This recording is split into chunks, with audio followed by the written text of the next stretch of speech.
El món ens mira. Quan lluitem, quan guanyem, quan caiem i ens aixequem més fortes. No és casualitat. És talent. És esforç. És convicció. Darrere de cada pas, un món que es mou amb nosaltres. Darrere de cada gol, hi ha milers de somnis que es desperten. Aquesta és la nostra final. Aquest és el nostre moment. Movem el món.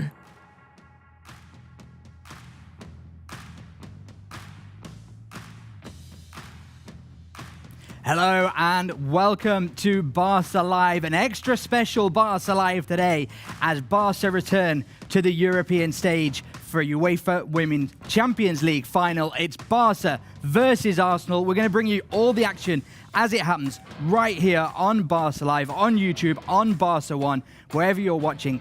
1 hour to go to kick off. But before then, we've got lots to get through. My name's Jamie Coles. Thank you very much for joining us here. With me on the sofa, Spencer Siegel. It's been a while. How's it going, man. Spence? Every time you and I are here doing one of these, it conjures up memories of 2 seasons ago when Fridolina Rolfo scored against Wolfsburg in a final that you were at the stadium for in Eindhoven. We were shouting to the rooftops, and then of course last year at San Mamés we weren't working it together, but here we are, and this is another chance for Barça to prove that they are the best team in the Mon. The best team in the Mon. They move the world. We move the world. It's incredible to be here for this occasion. Joining us all the way from Lisbon, I believe we've got Pablo Walls. Pablo, can you hear us? Maybe we haven't got Pablo. I can indeed hear you very well indeed. Me now? There we go. Loud and clear, Pablo. First off, hello everyone. Welcome to the program. Hello, Barça fans. Oh, it looks like we've got a bit of a delay. Yeah, I've got a bit of a delay, but I can now. Everyone watching on, hello Jamie, hello Spence, hello everyone from all around the world, and welcome to the Stadio José Albalade. Should be an absolute thriller. We're expecting great atmosphere, usually is for these Women's Champions League finals. We know, of course, what happened last year in Bilbao. We're not expecting as many fans inside the ground today in Barça red and blue, but certainly, if anything by the mornings to go by, should be a good atmosphere in here, and certainly Arsenal too are a team who support in numbers. This is a wonderful stadium, I think, for an occasion like this one. 2 great teams, and Barça, of course, looking for their 3rd consecutive Champions League final. Without any further ado, Jamie and Spence, I'm going to bring you the Barça lineup, which we do indeed have now. This is the 11 that Pera Romeo has gone for. In goal, Katakoy starts. So across the back 4, it's Fridolina Rolfo on the left, Onabaye on the right, and the 2 hard. Mapi Leon, just see to my left, the Arsenal goalkeeper's going to warm. In midfield, Padre Guijarro, Alexia Putellas and Aitana Bonmati, and across the front 3, Caroline Graham-Hanson, Eva Bayor and Claudia Pina. Gets the nod by Pera Romeo.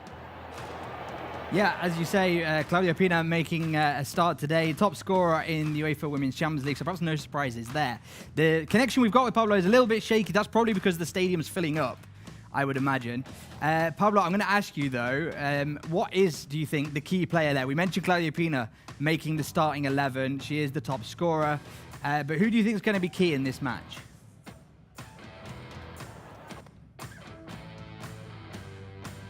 Green, but I'm going to go for Aitana Bonmati. I think I look to Aitana and the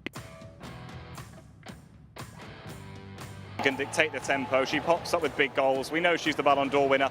I know it's a bit of a cliche choice, and I nearly went Pina, who scored more goals than anyone in this season's Champions League, but I'm going to go for Aitana Bonmati because I think she's the one that, if Barça are in trouble today, they'll look for her. Yeah, Spencer, same question, I guess. I think Aitana's probably an obvious choice. She's a player that makes all the difference. She made all the difference against Chelsea. It was a cagey start in that second leg of the semi-final until Aitana made that solo run and took the goal, which kind of set up the rest of the match. What are your thoughts on the lineup and who's going to be key here? Yeah, well, the lineup itself doesn't bring any surprises, right? I mean, we knew exactly what the best 11 was likely to look like, and this is the type of moment that any of these players can come up with the moment to remember And while we are used to seeing, the front three score most of the goals, it can come from anywhere. Although, for my money, Claudia Pina is the best attacking big moment player that Barça has had for several years now. And she comes up with these efforts from outside of the box that just drop your jaw. So I'm picking her, but I also would give a nice honorable mention to our resident Swede, Fridolina Rolfo. Okay, yeah, she's one that she plays that kind of left back, right? But she can come forward. She's not left out of and anything. Cause some danger, right? Absolutely. I think it was if she scores 5 goals, I think it is. Claudia Pina takes a new Champions League record. If she scores 5 goals today. If she scores 5 goals today, that'll probably be a record in itself. But as the top scoring player in a UEFA Women's Champions League campaign, I'll take it. She's got 10. I'll take it so far. The problem for Arsenal with Pina is that she threatens from outside of the box so much that it could leave space in behind her. And what's brilliant about Pina is her ability to see the pitch from that position. I'm really glad that she's gotten the chance to start consistently this year. Again, she's only 23 years old, so it feels like she's been around forever. Yeah. I mean, I remember when I started doing games here, and that was now 3.5 years ago. And so she would have been 19 at the time, and she was this up-and-coming youngster, but she's still young, but she's already here. So the team travelled to Lisbon. Pablo, could you talk us through a bit of this kind of last 24 hours for this team? Yeah, absolutely. I hope the connection's still okay, by the way. Yeah, I can. Of course, yesterday the team travelled in the morning from Barcelona airport. That was Friday morning. Made their way here to Lisbon, where they touched down and then rested a bit at the hotel before quite quickly making their way here to the stadium. In the press room, we saw the coach Pere Romeu alongside Ballon d'Or Bonmatí faced the media. They then came out and spoke to the several media pitchside before an hour-long training session was held here live that you could also watch on Barça One, the final one for Barça, for the players. Went back to the hotel, rested, and well, this morning they've woken up. I'm supposed they've had a chat with the coach before then making their way here to the ground once more as they prepare for this one. We are, of course, expecting now the players to make their way out onto the pitch. But yesterday, before any of that happens, we did indeed hear from both Alexia Putellas and Aitana Bonmatí. Here they are. És una final i mai pots predir el que pot passar, no? Sí que és veritat, i hi ha una cosa que és evident, que nosaltres portem més finals que elles, però això no vol dir res. Igual que sempre dic que els títols per haver-los guanyat no comença el partit i ja comences 1-0, no? Serà un partit dur, l'haurem de treballar, màxim respecte a elles, serà un partit complicat, amb l'afegit que és una final i que això sempre doncs, comporta aquest grau d'incertesa que intentarem controlar dins del que es pot controlar, evidentment. Demà és el partit més important de l'any. Com sempre dic, comencem l'any amb el punt de mira a la final de la Champions, perquè penso que és el màxim objectiu del nostre equip any rere any i bé, amb moltes ganes de disputar la sisena final de Champions. I és un equip que generalment crea molts centres durant el partit i té bones rematadores i bones arribades a l'àrea, per tant crec que les àrees, les dues seran importants, però hem de fer un partit sòlidament bo per no encaixar gols i segurament així tot va bé. Aitana Bonmatí and Alexia Putellas ahead of this all-important match. It's what we're here for today. The UEFA Women's Champions League final, Barça against Arsenal in Lisbon, where some 15,000 fans have travelled this weekend. And we're going to go back to Pablo, who can talk us a little bit about the colour of Lisbon, because if the last 3 Champions League finals are anything to go by, it will be blue and red. Absolutely right, Jay. I'll say something. Remember last year in meeting point before the game, the streets of Bilbao, the bus to the stadium, absolutely insane. And you said that number there, 15,000. Behind me, there's quite a few Barça fans starting to fill up the ground. But maybe we weren't expecting as much colour. I mean, boy, we went to the main square right at the bottom of Lisbon, I should say, actually. And now you can hear the noise because the Barça players are going to make their way out to warm up, or at least the goalkeepers anyway. You can hear the noise of all those Barça fans. But I must say, this morning, the Barça fans, again, an incredible turnout from them. They seem to always produce year on year. And even at 11 o'clock this morning, 12 o'clock this morning, local time, they were out there in the numbers, singing their chants, full of Blaugrana spirit and pride. And as you said, the club putting on coaches for them to come up here too. So really amazing turnout again from the Barca fans, I must say that. Yeah, absolutely. I think last year was a record 40,000 fans, travelled to Bilbao. This, of course, is the third final in a row because the year before that was Eindhoven, Pablo. I was at that one, and you've been at this one and the one last year. Yeah, absolutely, Jamie. One each. Let's see if I can get another win today. Would be for Barça if they win, of course. The first time they've done that in their history is what it would be, by the way. So that's a feat they'll want to achieve today. As I mentioned, also would be the first for Bartomeu in charge of the club in his first season. He'd become the first manager in Champions League, in Women's Champions League, to do so since Sonia Bonpastor did with Lyon back in 2021. So there's a lot of riding on this game, as we know. There's no hiding from that. But of course, as you said there, Jamie, looking for their third consecutive. I think this team, when they get to finals like this, they've got sort of that cold blood, the coolness of mind about them, and we really hope that shines on the pitch today against an Arsenal side who are coming in as underdogs. Of course they are, and maybe they'll have some of the nerves to produce, but Barca, they're a team full of winners, and we hope that shines through. Yeah, a team full of winners. I'm going to ask, we'll start with Spence here in the studio next to me, and then we'll come back to you, Pablo. What do we think the result's going to be here today? Because, it's very easy for us here in Barca and the seasons that we've lived with this Barca feminine side to be like, well, this is obviously a win. Is it a straightforward match? And do you dare guess the score? You want me to guess the score now already with 47 minutes before kickoff? Let's go well, for it. There you have it. Now listen, I will say it this way. My answer to your question is going to be no, this is not a sure thing. My guess the score is going to make it look like it's a sure thing. This is football. And we've seen this team lose before in finals, in big games. Not often, but in football, anything can happen. That's the beauty. The game starts 0-0, and even though I think that they are the superior team and much more talented, you never know. And as long as these players, as we've seen and as they've said in every interview that's come out, proven that they are ready and they don't look to the past. They are ready for the now, and they're locked into the now. That's what separates them from the rest. Remember, this is their 5th consecutive Champions League finals appearance. They lost 1, but they're looking for 3 in a row. Okay, we'll leave it there. 4-0 for Spencer. We're going to go to Pablo because he needs to go in a minute. Pablo, 4-1, I think, is your prediction. It is indeed, Mr. Jamie Coles. 4-1 I've gone for Barca. I think Spencer's right. This won't be an easy game. Let's see how Arsenal come out. They've played much more attacking, free-flowing football since René Slegers has come on. I think they lost a bit of their spark under Jonas Eidevall by the end of his tenure here. So they are a more attacking team, a more exciting team. Whether that leaves spaces for Barca, we'll have to wait and see. Could come out to bite them, but I'm going to go for Arsenal 1, Barca 4. So, 4-1 for Spence, 4-0 for Spence, 4-1 for Pablo. I'm going to go with a 3-1. We're going to say bye to Pablo, though.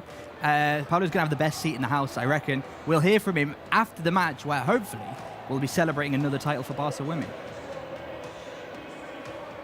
We're not going to hear any more from Pablo. Goodbye, Jamie. Goodbye, Spence. Goodbye, there he is. Watching on. Bye, we'll friend. See you again very shortly. Thanks for joining us, Pablo. We'll speak to you after the match. Stay with us here on YouTube on Barca One because we're going to bring you all this action in the next 45 minutes before kickoff, all the action for the 90 minutes of the match, and then beyond that, who knows? Well, we're hoping that this team can lift another trophy today. We're not going to take it for granted, and this is where we now start to focus in on what's going to happen today. One game of football, 90 minutes, can you go get the job done? We should probably have a look at who we're facing then. Should we have a look at the starting 11 for Arsenal? Obviously, that's the Barca starting 11 there on screen. Cata Colonna, Batlle, Irene Paredes, Mapi Leon, Fridolino Rofo, Aitana Bonmati, Patrick Guijarro, Alexia Putellas, Caroline Graham-Hansen, Eva Pajor, and Claudia Pina. Starting for René Slegers' Arsenal then. And then we can bring up the graphic for Arsenal. Well, we know one name that's in there, which is going to be an important one. A very familiar face, It's right? a familiar face, and it's one that in a perfect world, I think Barca win this game 4-1, and she scores the goal for Arsenal. There we go. We have it on screen there. Daphne van Domselaar in goal. Emily Fox, who is the top Aitana was talking about how many crosses Arsenal put in. Emily Fox has put in, I think, 76 crosses, if I'm not mistaken, which makes her the player that's put in the most crosses in the whole Champions League. Emily Fox, Leah Williamson, Steph Catley, Katie McCabe, Kim Little, Frida Manum, Mariana Caldente, who is the Women's Super League top player in her first season with Arsenal, made a real difference there with Arsenal so far. Chloe Kelly, Caitlin Ford, and then Alessia Russo, who is that danger up front the Catocol is going to have to keep a keen eye on. Yeah, there's a lot of names in here that we can go through, but I'm glad you mentioned Emily Fox, actually, because she's the one that I wanted to key in on first. I know that they do things a little bit differently here in Europe. She's the one American representative in this Champions League final, and she comes with a bit of history because she was the first overall draft pick in 2021 for the NWSL. They do it a little bit differently. They do a draft. When you come out of college, they line everybody up, and the teams get to pick who they want to select for their team. And the new team in Louisville had the chance to select her first overall. She went before Trinity Rodman, who's another great player as well. But she decided that her career would be better to take off in Europe. And it's proven that way based on the way that she's played this season. So I'm really intrigued to see how she attacks the best team in the world. Yeah, I mean, she's playing at left back, so she's going to be coming up against the likes of Aitana Bonmatí and Erna Batlle. Right back? Okay. The other side. She's going against Fridolina Rolfo. So good luck to her. It's going to be tough. Good luck to her. Sorry. That's, yeah. And of course, Mapi Leon and Reni Paredes. Reni Paredes, unbeaten in the air, by the way. She's won 100% of her aerial duels in the Where did you pick Champions up that League. one? I don't know. I was doing some research ahead of the match, and That's I saw a good that Reni Paredes is unbeaten in aerial duels. Zero aerial duels lost. Exactly. All right, we're going to keep our eye So on that. Pedro Romero's going to be looking for that as Emily Fox is trying to put in those crosses, because that's, that's Throughout the whole game, we're keying in on if Irene loses an aerial duel. I don't think it'll happen. Not today. Maybe it's worth taking the moment now then to look at how we got here, because reaching a UEFA Women's Champions League final, even for likes of Barça, is not the easiest thing. And actually, they started off the campaign with a loss. Yeah, it's supposed to be hard, but if we go at least by the semifinal results, Well, yeah. you didn't even break a sweat. So obviously they took a loss in that first match against Manchester City. We'll just skip over that one. We'll just skip over. I mean, I remember at the time saying get the loss out of the way, get it done here, and then move on. Hammarby and St. Polten also in the group, which Barca came top of in very clear fashion, even with a Johan Cruyff military goal. How about the green kit? We were saying for the men's side that the green kit hadn't brought much luck or anything, and then all of a sudden they had the Atleti games, and the green. And down 2-0, up 4-2. It worked out well for the women too. I think the men are wearing the green kit against Athletic Club tomorrow as well. So there you go. I don't think Barca will be wearing the green kit today. No, that would be a shock. So this was that Man City comeback then, where the comeback, the revenge match in Montjuic, and Aitana Bonmatí doing what Aitana does best, and hopefully we're going to see a few more of those from her today as well. Yeah, this is the problem. You can't give Barca this much space. Look how much space Salma has here on this effort. That's Cindy Schoenleib. That's the 18-year-old breakthrough star. Oh, I'm sorry. Yeah. You're easily mistaken because it looked like a Salma Pazuello goal, but I mean, just completely confidence in what was a great match against Wolfsburg. 10-2 on aggregate in the quarterfinals against Wolfsburg. Yeah, and that's why I just think that it's easy to get lost in the final scores sometimes, where they've just had it so easy. There's an aerial duel for Irene, able to win that on the other side of the pitch. But whether it's in Barcelona or at Stamford Bridge, this team has just been unstoppable. But the difference is now you're not playing a two-legged tie. It's one game, and it's win or no trophy.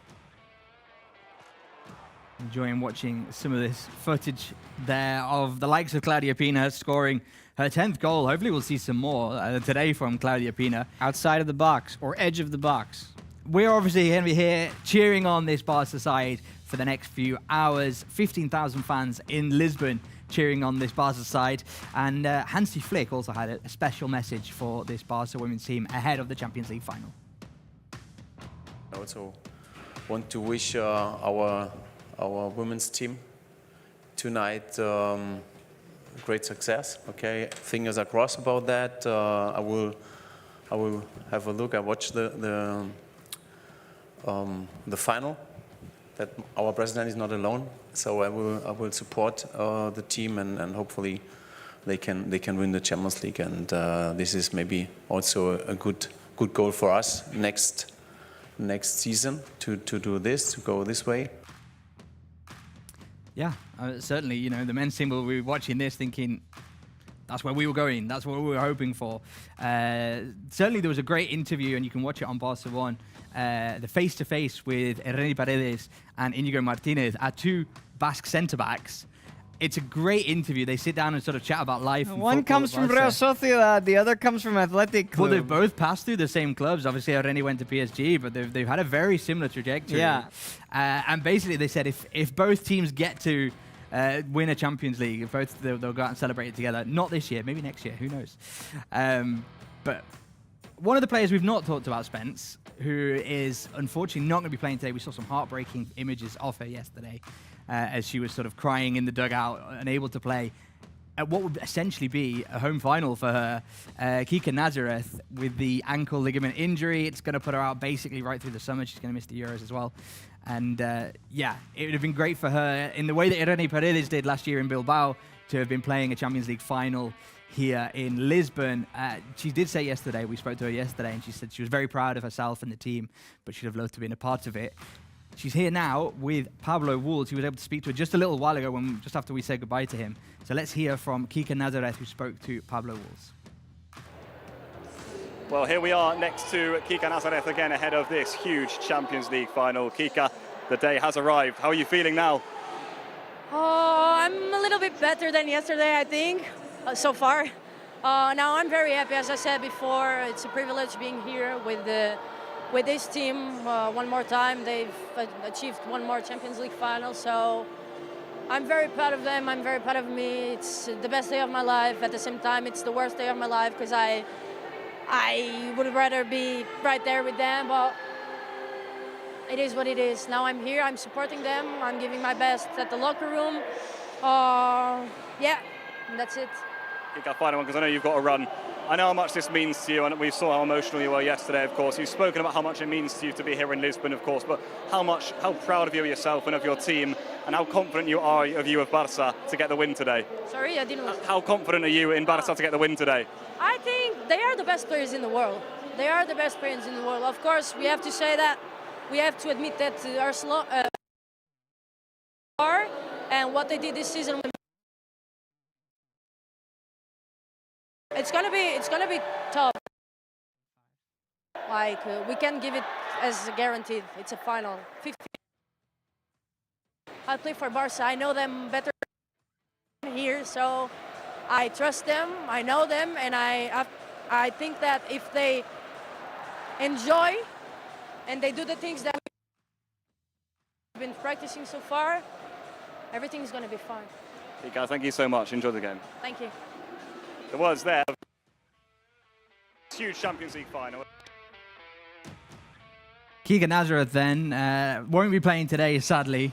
She, one of the players that I think is just fitting so well into this team. She's been very welcomed by the fans.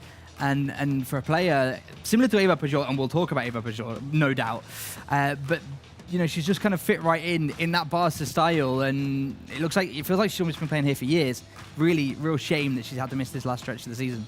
Yeah, and you always feel for players who have had such a big impact for a team who then don't get the opportunity in moments like this. I think there's two things to look at with that. Number one, knowing who Barca are and the player that she is, she'll have another opportunity. She's going to get back to something like this. I think it would be a real unfortunate if she didn't. The other thing is that Barca as a team, they have to come together without her, and that's just part of sport. That's part of what you have to do when there's 11 players on the pitch and one of your reliable assets isn't available, but they'll carry on. And she'll, even though she's a bit frustrated and upset, which is understandable, she'll carry on too, and she'll be supporting this team for 90 minutes today. No doubt she'll be there. And like I said, what would be a home final for her? She's not Sporting, she's a Benfica fan, so it'd be in the other stadium. But, you know. Do you have a preference? I'm going to be completely honest and say I don't really follow Portuguese football. That's not close. Do you like green or red? Green or red? Probably red, just because I've seen more of Benfica in the Champions League, and we did have that wonderful comeback against them that I enjoyed very much. So, Very true. Yeah.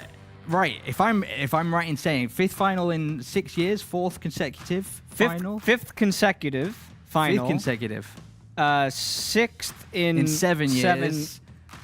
Sixth in 7 or 8 years, because there was the one in 2019. And then it was a win, the loss to Lyon, and then 2 wins in a row against Wolfsburg and last year in Bilbao. So we're watching on our screen now this comeback against Wolfsburg, and I was there in Eindhoven. I was at the opposite goal to we're looking at now. And I remember, party. And I remember at half-time looking at the cameraman next to me, and we were both like, this can't be happening again, because the year previous in Turin was a disaster. The third goal, it doesn't have to be pretty. It's just got to go in. And the clearance off of their own player...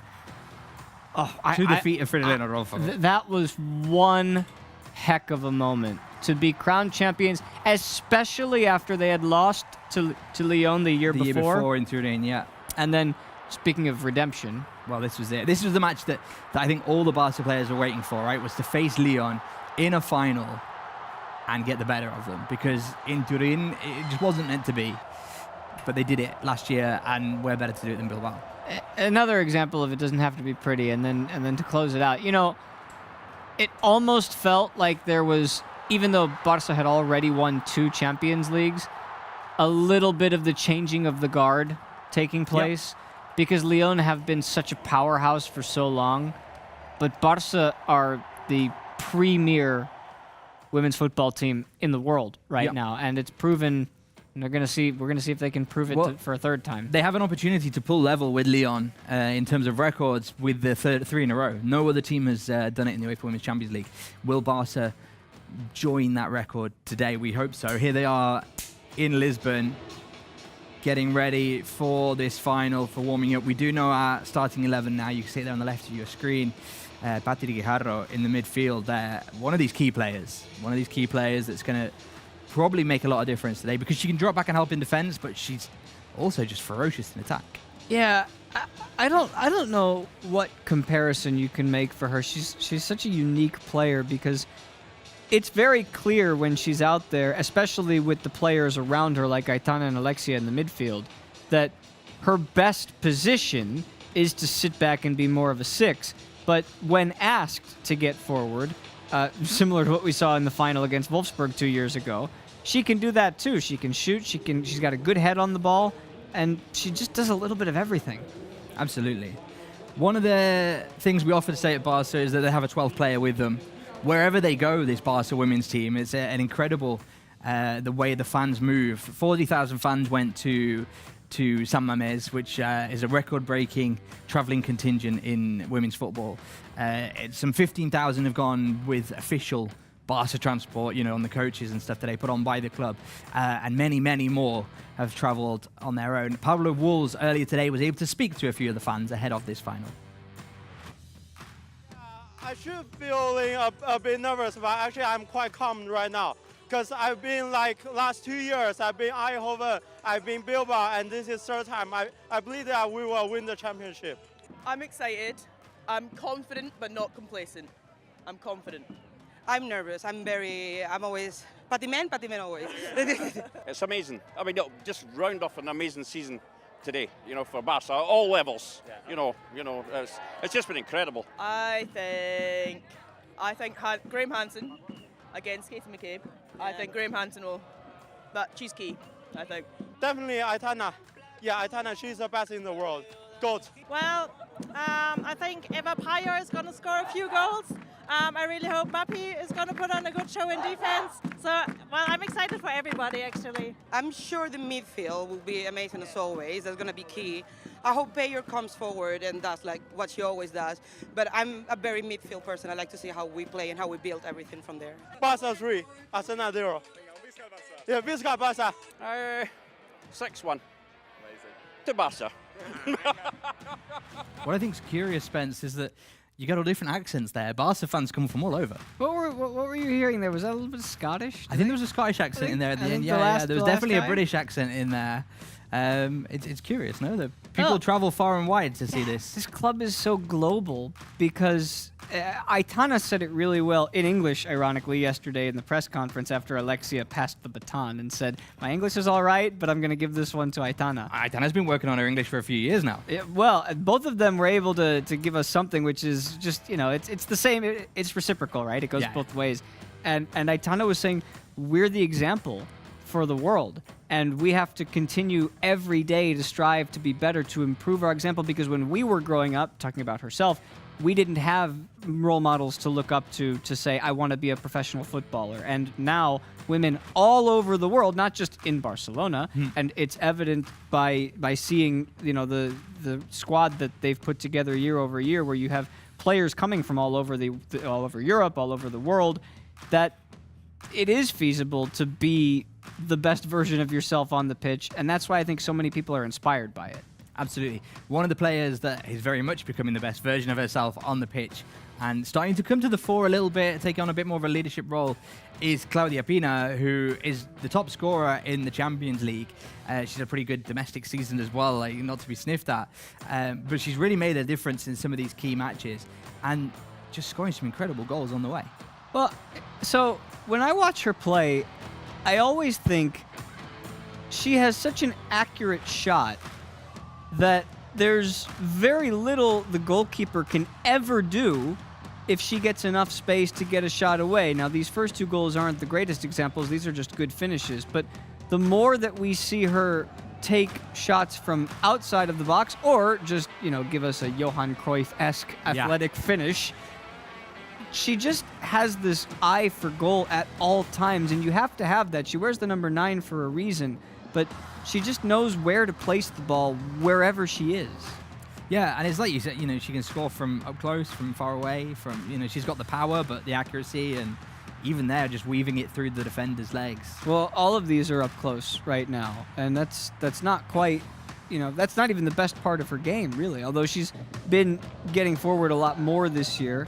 I think this was the one that's just from the edge of the box. She wrong foots the keeper, and everybody thinks she's headed for that far corner. It's just, stop it. Stop. What do you do about that? You can't do anything. From the dead ball as well. And like I say, she's very much becoming a key part of, she's in the front three there, but she's often dropping back into midfield. But becoming kind of like one of these key leadership players almost. At 23. At 23, this is it. She's got a lot of career ahead of her. Here you just see, this is a good example to how often she's able to get into spaces. Watch how she seeks out look at that little hueco of space, that little opening. Right, and we'd be amiss to say she's a great goal scorer. She's great at positioning. She's great at being in the right place to receive the ball, to create the threat. Yeah, but that's credit to the rest of the team as well. Someone like Fridolina Rolfo, who's great at crossing. She's also great at drawing the defenders away to allow space for someone like Claudia Pina. Yeah, I remember distinctly a goal from, I believe it was 2 years ago now, where, again, it was at the Camp Nou against Bayern, and it was the third goal in what was either a 3-1 or a 3-0 victory, and it came from one end of the pitch to the other, and she had a shot from probably 25, 30 yards away. And the way that she curled it says you've got to step up on her, and I think that's what we have to what we have to see today from Arsenal if they want to stop her. Is you have to step up and take away her space. Probably a good moment then to remind ourselves of what we're here for today. It is the UEFA Women's Champions League final, Barça versus Arsenal. In Barça trying to go for that 3 in a row. Earlier today, Pablo Wolves was able to take a look at the silverware and remind us of what it is these players are going out and giving it their all for. Well, look where we are, next to the Champions League trophy. This is what Barça want their hands on once all is said and done tonight. They'll try and beat an Arsenal side who have won this trophy before. They won it back in the 2007 season over a two-legged final, but this, of course, is a huge night for them. We know it's a big night for Barça too, who are looking for their third straight Champions League triumph. Will be the first time in history they've achieved that feat. It would, of course, also be their fourth Champions League in total and the first for coach Pere Romeu. Just look how good it looks. We hope later on it's in the hands of Alexia Putellas here at the Estadio José Albalade. Huge game awaits, and we hope it's more silverware for Barça come the end of the evening. So, Pablo Wolves there with the trophy. We're watching on our screen here some of the warming up from Arsenal now. I quite like that training game. Mariona there on the bottom of our screen. We know quite a bit about her. She knows probably more about us, though. Yeah, I'm interested to know how much time she got in preparing everybody else on her team for this game, because you know she's got the inside track. Right.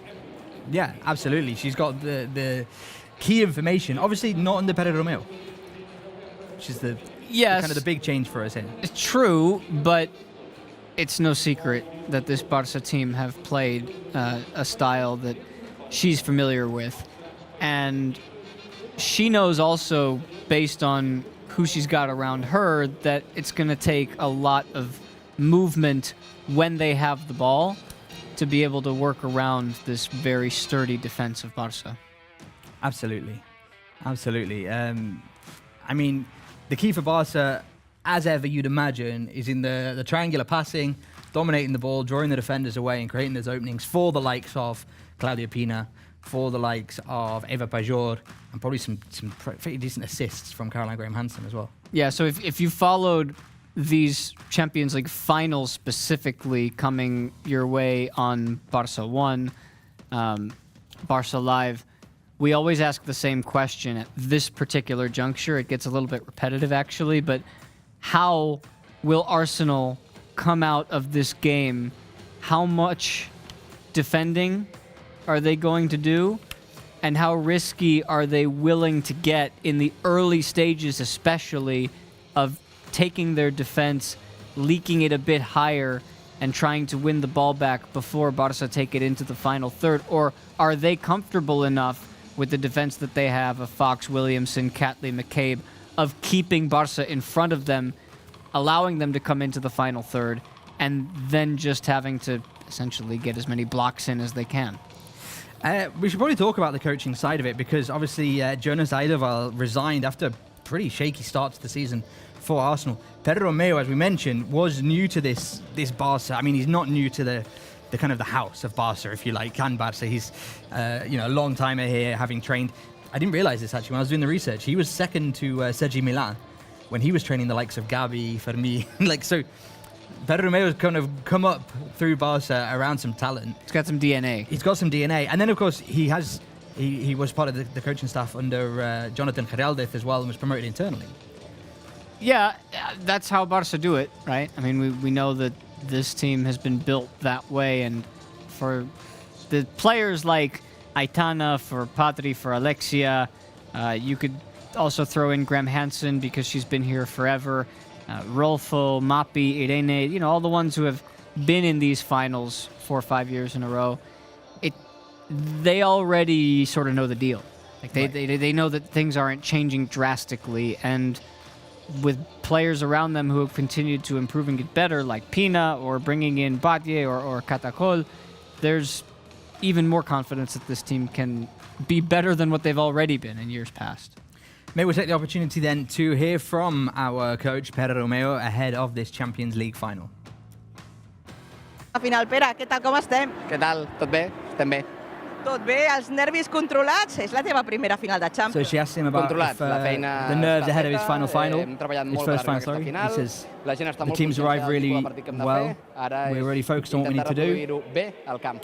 And Ahir we're ready dèiem to que go has onto the tingut pitch. pràcticament 15 dies amb aquest partit amb l'Atlètic Club pel mig, que també servia per preparació, per preparar She asked aquesta about the final. preparation, A qui us 15 heu days fixat més de with the l'Arsenal? Athletic Club match in the middle where Barca won Liga F. M'imagino que superar les seves virtuts i aprofitar els seus They hope defectes o punts to febles. probably overcome Arsenal's com tots els strengths. rivals, no? Tots els rivals et condicionen i avui ens This is enfrontem a un the equip, a un gran opposition equip, a un often equip que ha fet una gran conditions how you temporada, play. a un equip que és valent, que és agressiu en pilota, que You're going to face a brave team that's aggressive with the ball. Nosaltres traiem un 11 que crec que s'ajusta bé en aquest tipus de We'll partit per intentar make tenir the la possessió adjustments total de la pilota, tenir el to our control a team través so de la we can possessió, intentar desgastar control the les ball, paelles, control que ens facin possession, dominar els espais i poder explotar les nostres virtuts. and working between the Al spaces davant to try tenim un and Arsenal amb dues velles get the better of them. conegudes, la Mariona Caldentey i la Laia Codina. No sé si heu pogut She asked parlar about amb Mariona elles Caldentey en and aquestes Laia hores Codina. prèvies. Què us han transmès?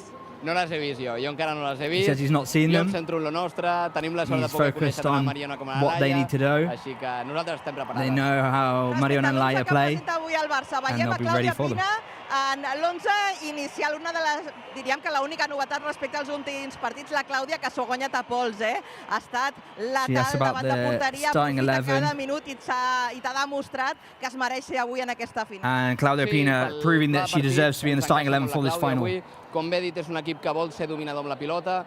Nosaltres sí, nosaltres tenim percentatges de possessió molt altes. She says Intentarem que that amb l'entrada de la as we're a team that likes to play possession really high, we want to take advantage of the midfielders, and so we have a good scorer in the final third. I tant de bo ens veiem quan acabi el partit amb aquesta We'll Champions speak tan to him desitjada pels after the match. Esperem que sí. Que And vagi bé. a great look for the match. L'entrenador d'aquest Barça que ha dit So, Pedro Romeo, they've done the homework, I'd imagine, Barca, ready for this. And actually, as he was talking about it, Claudia Pina, the only real big change to this, she's got 10 goals and 1 assist. We mentioned this, she's the top scorer in the Champions League. But she's only played 8 of the 10 matches so far. And three of those, she came in off the bench, Spencer. Yeah, she's, I'm running out of things to say about Claudia Pina because she's become one of my favorite players on this team. I mean, I know that we all love Alexia, we love Aitana. Patri has always been there for us. Mapi is a fan favorite for a lot of people, but for me, it's just this. It's almost, it's not apples to apples, but it's almost Lamine-ish in a way with Pina, where we see how much more potential there is for her to get better, but she's already so talented at a young age. Granted, 6 years older than Lamine, Yeah. but you get my point. Absolutely, you get your point. Yeah, there's, and you look at kind of the age difference between like someone like her and Reni Paredes is 10 years older than her, but still playing again at the top of her game. Reni Paredes, she was the captain of Spain for a while. Very, very solid at the back. I mentioned before she's won 100% of her aerial challenges, but she's also got 2 goals in the Champions League and 2 more in domestic competition. And she's been, another integral part of this team quite regularly as well, as is Mapi Leon, the 2 kind of key at centre-back. I was going to say, can we talk about Mapi Let's for a talk about second? Mapi if you want. I love Irene. I think she's been crucial ever since she got here a couple of years ago. Mapi is someone that every team needs, that type of player who's got a mindset where she just wants to kill you.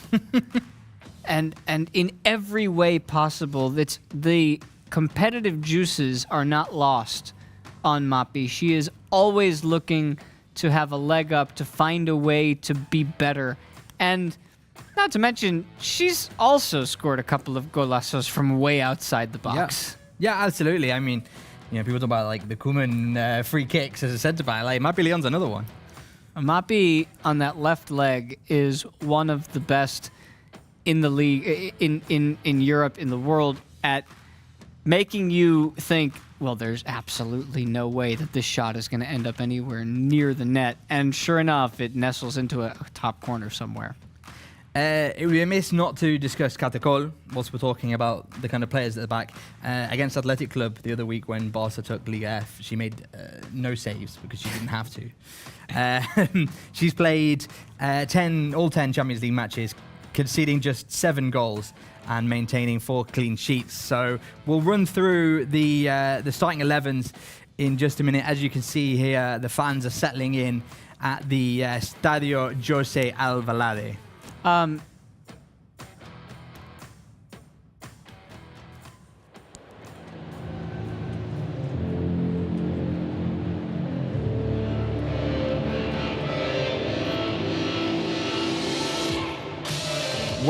then to the Estadio José Alvalade in Lisbon for the UEFA Women's Champions League final.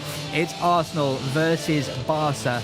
Barça trying to go for that third consecutive Champions League title. My name's Jamie Coles. I'm joined by Spencer Siegel. Spencer, what a match we've got here ahead of us. 90 minutes separating Barça from that 3 in a row. Yeah, 90 minutes from this team looking to capture their third consecutive Champions League title. It would be their 4th in 5 years, and they've reached the final in all 5 of those years. There is so much joy surrounding this Barça team. We know that Lisbon has been overflowing with Blaugrana, and we're sure that on this occasion, Barça are the more talented team, but can they do it and prove it for 90 minutes? That we need to be ultra sure of. We're going to find out shortly. So we may as well run through the starting 11s. We're seeing the fans there at this Estadio José Alvalade, 50,000 capacity. 15,000 fans have travelled with the official Barça contingencies. We imagine much more. We know what these Barça fans are like as they turn out for this. We'll run through the starting 11 then. For Barça, Spencer, just the one major change, really. Yeah, well, we'll see a front three that are very talented and know how to find the back of the net, and it didn't really matter who you throw in there. Of course, with Onabatia starting at right back and Rolfo on the left side, Mapi and Irene in defense, and have we talked about that midfield 3 ever before in the past? I don't know. It's a combination that you don't really see very often. Alexia, Aitana, and Patri, or the APA, as they like to say. Those 3 have been doing it together now for, can we say, half a decade? It's been really impressive to see the run that they're on. Let's see if they can go get another. Absolutely. A Gala 11, as they say in Spanish, for Barça. Pedro Romeo putting on the big guns ahead of this match. Claudia Pina, of course, the top scorer. The only real major change that we're seeing to that front 3. I feel like we've probably not talked enough about Caroline Graham-Hansen. I'm sure we'll be talking about plenty in the 90 minutes to come. For Arsenal then, Spencer, René Segers has put out, again, a pretty solid side. Yeah, Alessia Russo is their leading goal scorer. She's the one who's going to try to facilitate and become the player to come up with a special moment for Arsenal today. They need a couple of special moments. And, of course, we would be remiss if we didn't talk about the former Barça player in the 11, and that's Mariona Caldente. She's also been the other player on this team to contribute more than just about anybody, and her goal-scoring numbers show it, because only Russo and Caldente are the 2 Arsenal players who have scored in double figures in all competitions this year. Russo's got 19, Caldente's got 16. There are other players who can contribute. Ford and Manum are both very good at scoring goals. But this team has a lot to work through today, and we've talked about it a little bit as well, that the back line is going to have to make a decision, and we'll see exactly what that looks like over the course of 90 minutes and what happens in the first 15 or 20 minutes as to whether or not they sit back and allow Barça to pressure them into the final third, or if they try to push out a little bit, which could leave them exposed. Absolutely. René Segers in her debut season with Arsenal, she joined in October, been able to turn their fortunes around quite a lot, but she has some pretty tough decisions to make today. Yeah, tough decisions, but also I think an 11 that got here for a reason. They're a very talented side. They know how to put crosses and create chances into the box. Emily Fox on the right-hand side from there will be a problem. They need to keep their eyes on her. And, well, then it might all come down to whether or not Daphne van Domselaar can get in the way of some of the Barça shots. If she can put her body on the line and stop Pina and Graham-Hansen and Pajor, well, then maybe Arsenal have a chance. Looking at how the two teams have kind of made it to this point, Spencer, Barca, I think, have had a smoother path, shall we say. No doubt. Than Arsenal. They obviously took that defeat against Man City, but they've been on a winning streak ever since, finishing top of the group with 5 victories, just that 1 loss, and then just absolutely steamrolling Wolfsburg, who are that long-time rival. And how you managed to beat them 10-2 on aggregate in the quarterfinals is nothing short of incredible. Yeah, Barca have had the easier path. They didn't sweat for even a second in the knockout stages against Wolfsburg, against Chelsea. But let's make note of one thing. Those 4 games, they conceded in all 4. We're not quite used to seeing that. And I think that's important for today, depending on how Arsenal come out, again, in the first 15 to 20 minutes. If Arsenal sneak their goal across early, the complexion of this game changes. Absolutely. Similar story in the group stage for Arsenal. They won 5, lost 1, just that 1 defeat against Bayern, 5-2, but they finished top of their group. And then what they've experienced, which Barca haven't, are comebacks. They had that kind of rocky match against Real Madrid. They took the 2-0 win. To then come back and win 5-2 on aggregate. And then they lost 2-1 against Lyon at home to then go to Lyon and put in an absolutely tremendous comeback of 4 goals to 1, Spencer. There's not a lot of teams that can go and do that on a European stage, and that's what makes me think that Arsenal are rightfully here as contenders for the Champions League title. Which is also important to note that over the course of 2 legs, if you lose the first game, you're given the opportunity to come back. And they did that in slightly unthinkable circumstances because they had to go into Lyon, titans of European women's football, and defeat one of the all-time great teams. Historically, the pedigree that they have. But let's be clear, you get 2 chances in the semi-final and the quarterfinal. And this applies to Barca as much as it does to Arsenal. You get 1 shot today. That's it. So if you can't get it done today, then you don't get to be crowned champions.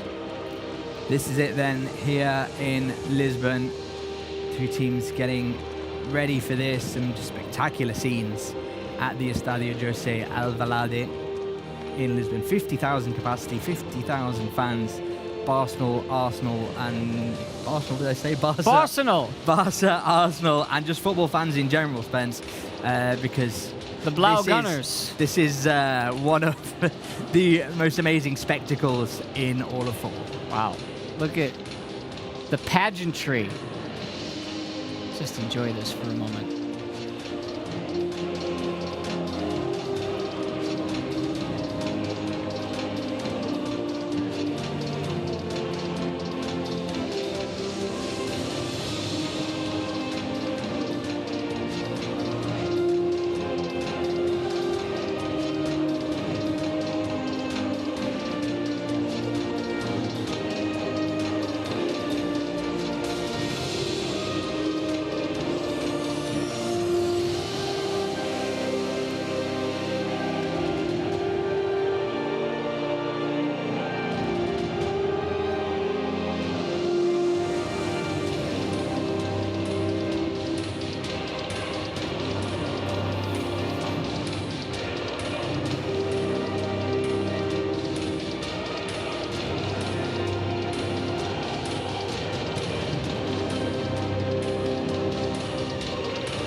Teams then in the tunnels, some 6 minutes until kickoff here in Lisbon. Kim Little shakes hands with Alexia Putellas as Barca get set to face Arsenal in the most important match of the season.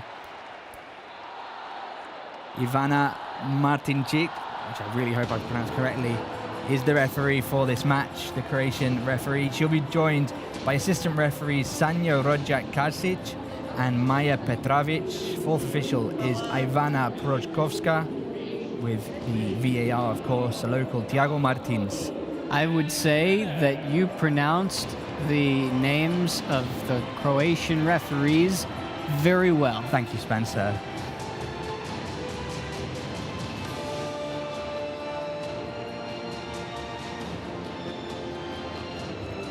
Well, that's what we're here for today then, the UEFA Women's Champions League trophy. Barca face Arsenal. Arsenal trying to get their first European title since 2007.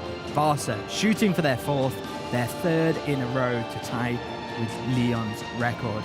It's a massive, massive day here at the Estadio José Alvalade in Lisbon. 50,000 fans pack out the stadium to watch the biggest of European matches in all of women's football. I'm Jamie Coles, joined here by Spencer Siegel. I don't know if you've ever had the chance to lift that trophy, Spencer, but it's not light. No, I've never been given that luxury. I'd hope to one day. But I haven't earned it. You've not earned it.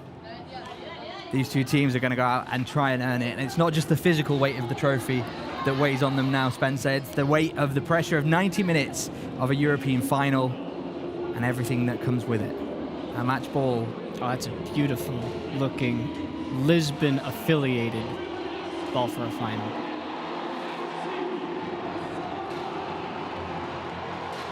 The players head out onto the pitch then. Packed out stadium, 50,000 fans here for what's going to be 90 minutes or more of incredible football, because we'll be here until this match reaches its conclusion. One way or another, a European champion will be crowned. One way or another, Barca will be fighting for everything that they can achieve today and doing it without thinking about the past. I think that's the most important thing that this team has to focus on today. And they seem so locked into that mindset, to that idea, that even with all of the accomplishments of the last half decade, this team, these players, they've accomplished so much, and yet they can still go for more. And they will. One more trophy and one more final for Barca beyond this one. On June 7th, they will play for the Copa la Reina, the Supercopa, and the League are also in the bag.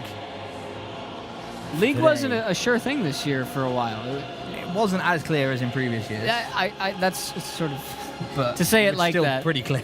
Yeah, it was still pretty clear, but I just mean it's closer than the past. It's closer in the past. Here today, though, focusing on Europe, all eyes on Europe. Movem el món, we move the world, is the slogan of Barca. They've moved 15,000 fans to Lisbon, and then some. And today they go head-to-head with Arsenal, who no titles this season for the Gunners. They were close in the Women's Super League, just some 12 points behind Chelsea. Alessia Russo, the top scorer there. Mariona, a player that we know well, player of the season. We'll take a look at the starting 11s, though, now for Arsenal. Spencer. Yeah, so you've got Van Domselaar in at goal. She's going to be busy today. This back line can be dangerous, especially we're going to look out for Emily Fox, who wears the number 2 shirt, coming down the right-hand side when Arsenal choose to attack. And, of course, we know that Russo is the goal scorer up front, but it is Mariona Caldente who's going to be that key cog. Obviously a long-time Barca enthusiast. We'll see what she can do against her former team.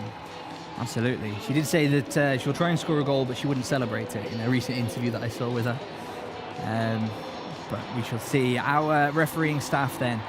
Ivana Martincic, the Croatian 39-year-old. She'll be joined on the touchlines by Sanja Rojak-Karsic and Maja Petrovic.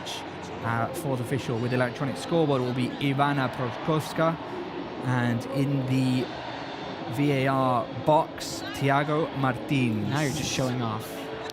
The pronunciations, the Northern European pronunciations aren't my forte. I could do Southern European pronunciations all right most of the time. The coin toss has been handled, the starting 11 for Barca then, Spence. Yeah, so it's Catacol in goal, as we might expect. And then for Barca, who can score goals? Well, there's a number of players, 4 of them in particular that we're looking out for today, I think, to be real goal-scoring threats. Of course, the front 3 of Claudia Pina, Eva Pajor, and Caroline Graham-Hansen. Don't count out Alexia Patria and Aitana APA in the midfield. And I guess everybody's capable of scoring a goal on this team because they all have. Yeah, I was just looking at that. 5 goals in European competition for that back row, which is kind of incredible in itself. No? It's ridiculous, is what it is. Ona is the only one that hasn't scored in Euro competition. She has got 4 league goals this season, though, is Ona Batye, who quite a breakthrough season for her, actually, in that kind of the absence of Lucy Bronze's departure. She's stepped into some pretty big shoes and filled them well. Which is part of what this team does. They just find the next replacement, they find the next in line, and it's game time, Jamie. It's game time. All but the starting whistle here in Lisbon. Barça versus Arsenal. The ball is rolling. The final of the 2024-25 UEFA Women's Champions League is underway. Barça send the ball back to Catacol to start off the match. Some of these matches, she doesn't get many touches, Catacol. You imagine today she had to keep on her toes and keep focused. Barça with an early attack that's quickly closed down by Emily Fox. We'll talk about Catacol when it becomes relevant today. We'll see if and when that is. But I do always wonder about a player in that position. I wonder about Barca's goalkeeper and what the preparations are like mentally to essentially say, I'm probably not going to be involved all that much, as we see her get her 2nd consecutive touch in under a minute. But when you're forced to make a save, you better be ready for it. Absolutely. And in fact, there was a great interview with Marc-André ter Stegen, who was saying exactly that. He says, some matches you're not all that involved, but when you are, you need to be involved. You need to be there and ready, and all the pressure's kind of on you. Arsenal gaining good ground here as Katie McCabe pushed forward there. Nice through ball, but that's going to be left to go out for an early goal kick. Pere Romeo there, the Barca coach. 2 coaches, both dugouts being led by coaches who are new to the season. Pere Romeo starting to replace Jonathan Giraldez, who of course had the perfect season last season. Very big shoes to fill. And René Sliggers joining Arsenal in October in the wake of Jonas Eidevall's departure after a pretty shaky start to the season for all the Gunners. Yeah, what a luxury if you're Pere Romeo, right? You're looking for your first big break in a sense, and you're handed the keys to whatever luxury car you want to throw in. With the most well-oiled engine and the smoothest I guess ride. We'll call it a Cupra, just to be right. First goal kick of the match then. As Barca switch the wings on Abadie, pushing forward.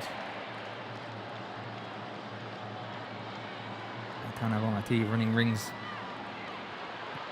around everyone. Oh, there she goes, nice ball to put Mapi Leon into some space, who sends the ball forward, looking for Claudia Pina. Interesting start. That's the 2nd long ball that the midfield have decided to let the front 3 go out and chase, as opposed to building up more traditionally. Suppose they figure that they can win the ball back high up the pitch despite losing it, forcing Arsenal to keep a little bit of possession, which through those first 2 long balls they've been able to do.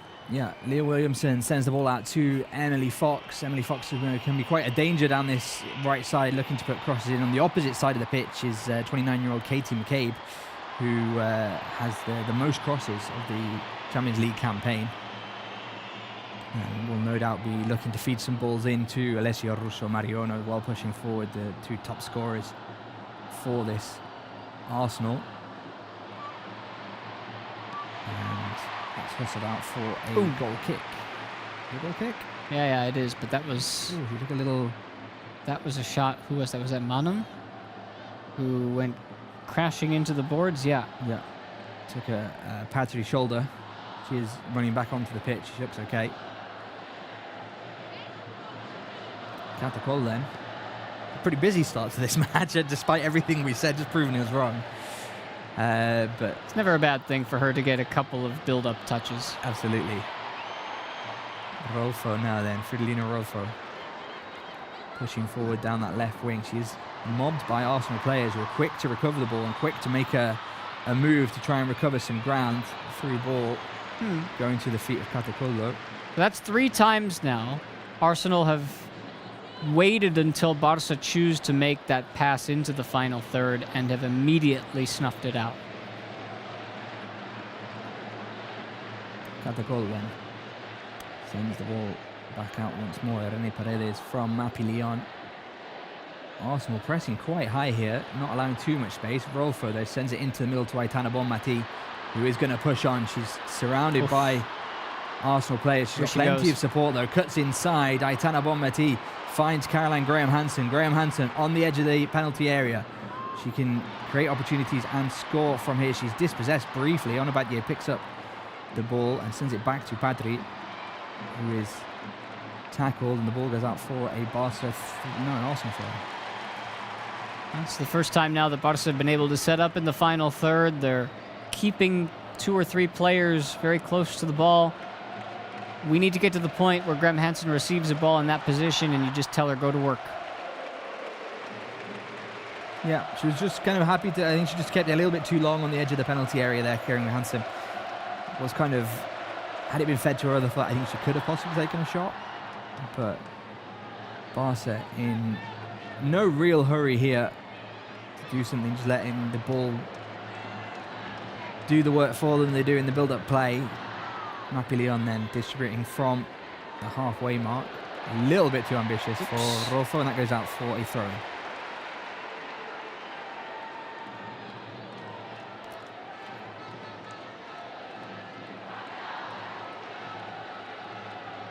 This is, let's not forget, Barca's 100th UEFA Champions League match as well.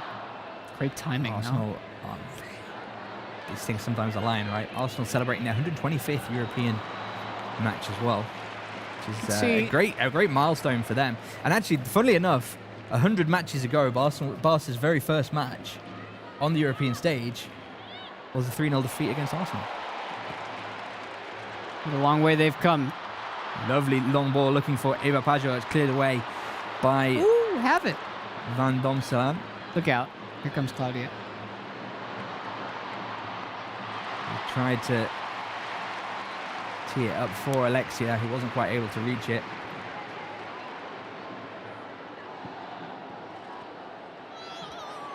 Rolfo now on the... Pina just got clattered. She's down. Oof. And the ball goes out for, I think, a goal kick. Let's check on Claudia Pina, who's holding her side. Yeah, as soon as she returned the entry feed from the throw-in. She did clash with Chloe Kelly then. Kelly just stuck her waist in for an extra half second. It almost seemed like she knew what she was doing. Claudia Pina in hot debate with Ivana Martincic. I mean, you're going for it. I'm going today. for it. I'm going for the pronunciations. How many different times can you say the referee's name today? The problem is, I don't know if I'm saying it right or not. I may well be just repeating it badly each time, but I would venture a guess that Martincic is close enough. Arsenal on the attack then now. Feeding the ball forward, recovered by Fridolina Rolfo. I think this is where Barça really get into the game quickly with these short little connection passes.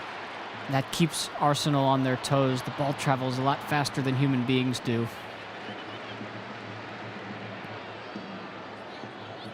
Using those little triangles to stretch the opposition side. Well, they keep looking for the wing. And keep making Rolfo stretch for it as well.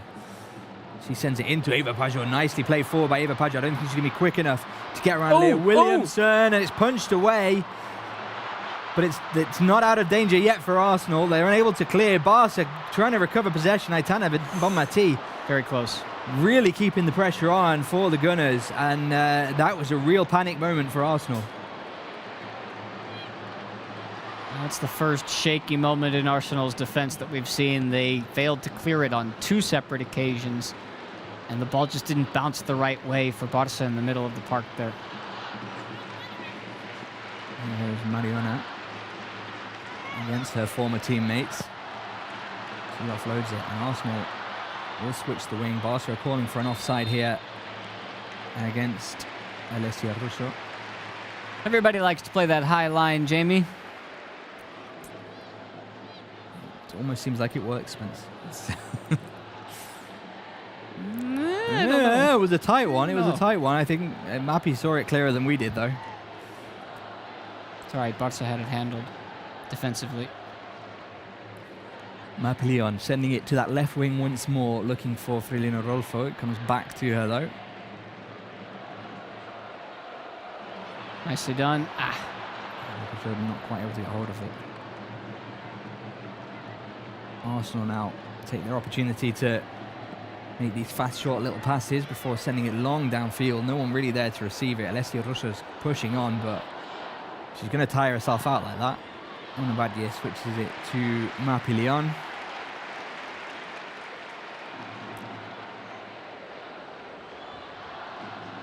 So the line for Arsenal so far through 10 minutes is a little bit higher than I think we might have expected, as they've won the ball back again. Recovered the ball in midfield in nice position. Mariona pushes on then. Doubles back. Barca struggling to recover possession here. They send it out to Emily Fox. Yes. Oh, and that's headed just wide of goal, and that's an early opportunity for Arsenal. Barca just letting Caitlin Ford get away from it there. Nice cross in. Looks marginal as to whether or not she was onside. It was right on the line here, but those are the types of crosses we were talking about, Jamie. You have to be really careful with that. But that all started from a giveaway in the midfield that seems like more of a, we'll call it a mistake, a careless mistake. But it was like you're saying, Arsenal pressing slightly higher than we kind of anticipated, perhaps. And that led to them recovering the ball in the midfield, as they're going to try and do again now, and have done. Aitana taking the ball back, though. If there's anyone you can rely on for a midfield recovery, it's Aitana Bonmati. Nicely chipped forward, looking for Eva Pajor. They keep trying to put it over the top to find Eva Pajor, Spence. This time it worked. Caroline Graham-Hansen then outside of the area, ready to put a cross in. She goes back to Onabadje, who finds Aitana Bonmati, who strikes it, just came off the defender, I think, and was snatched from the air by Daphne van Damselen. And Barca just reminding Arsenal that they're not one to be messed with. Good cutback. Yeah, right. Good cutback from Aitana. Good defending from Arsenal. That's the type of defending that we were expecting them to do, which was having to do so in the final third in the penalty area. It's, you know, been mostly doing that around the middle of the pitch, but they have to know that those are moments that are going to be important for them. Yeah, and I mean the danger there, exactly as we saw it, is Caroline Graham-Hansen finds herself in a space where she could cross into to the likes of Eva Pajor or Claudia Pina, but she could also just opt to go back to, it was Onabadje on that occasion, or Aitana Bonmati who's there, and they can feed the ball back in low into the penalty area. So Barcelona create those nice attacking triangles up in that final third. Arsenal now pushing on, gaining some good ground. Katie McCabe sends the ball forward, looking for Caitlin Ford. It's going to stay in play. Caitlin Ford puts in the cross. No one quite there to receive it. The volley wasn't struck cleanly. That's another big chance. Good effort, though, by Chloe Kelly. It's a well teed up cross from one side of the pitch to the other. You can see Rolfo was caught out of position on that occasion. A little bit too central. And all that takes is one moment of extreme quality. Granted, that's a really difficult volley to take, but in a Champions League final, if you do take it, it can have tremendous rewards. As we head toward the quarter-hour mark, Spence, not a lot separating these sides, really. I think Barca perhaps being slightly more dominant in possession, but Arsenal kind of surprising in how they're recovering the ball and stringing together some play. Yeah, to be expected, I think. This game doesn't get won or lost in the first 15 minutes of the game. Almost like a boxing match at this point. The two teams just sort of feeling each other out. Playing chess, not checkers. Playing their jabs and checking the distance. Exactly. Mappy once again to Patri Guijarro, who's dropped slightly back, Patri.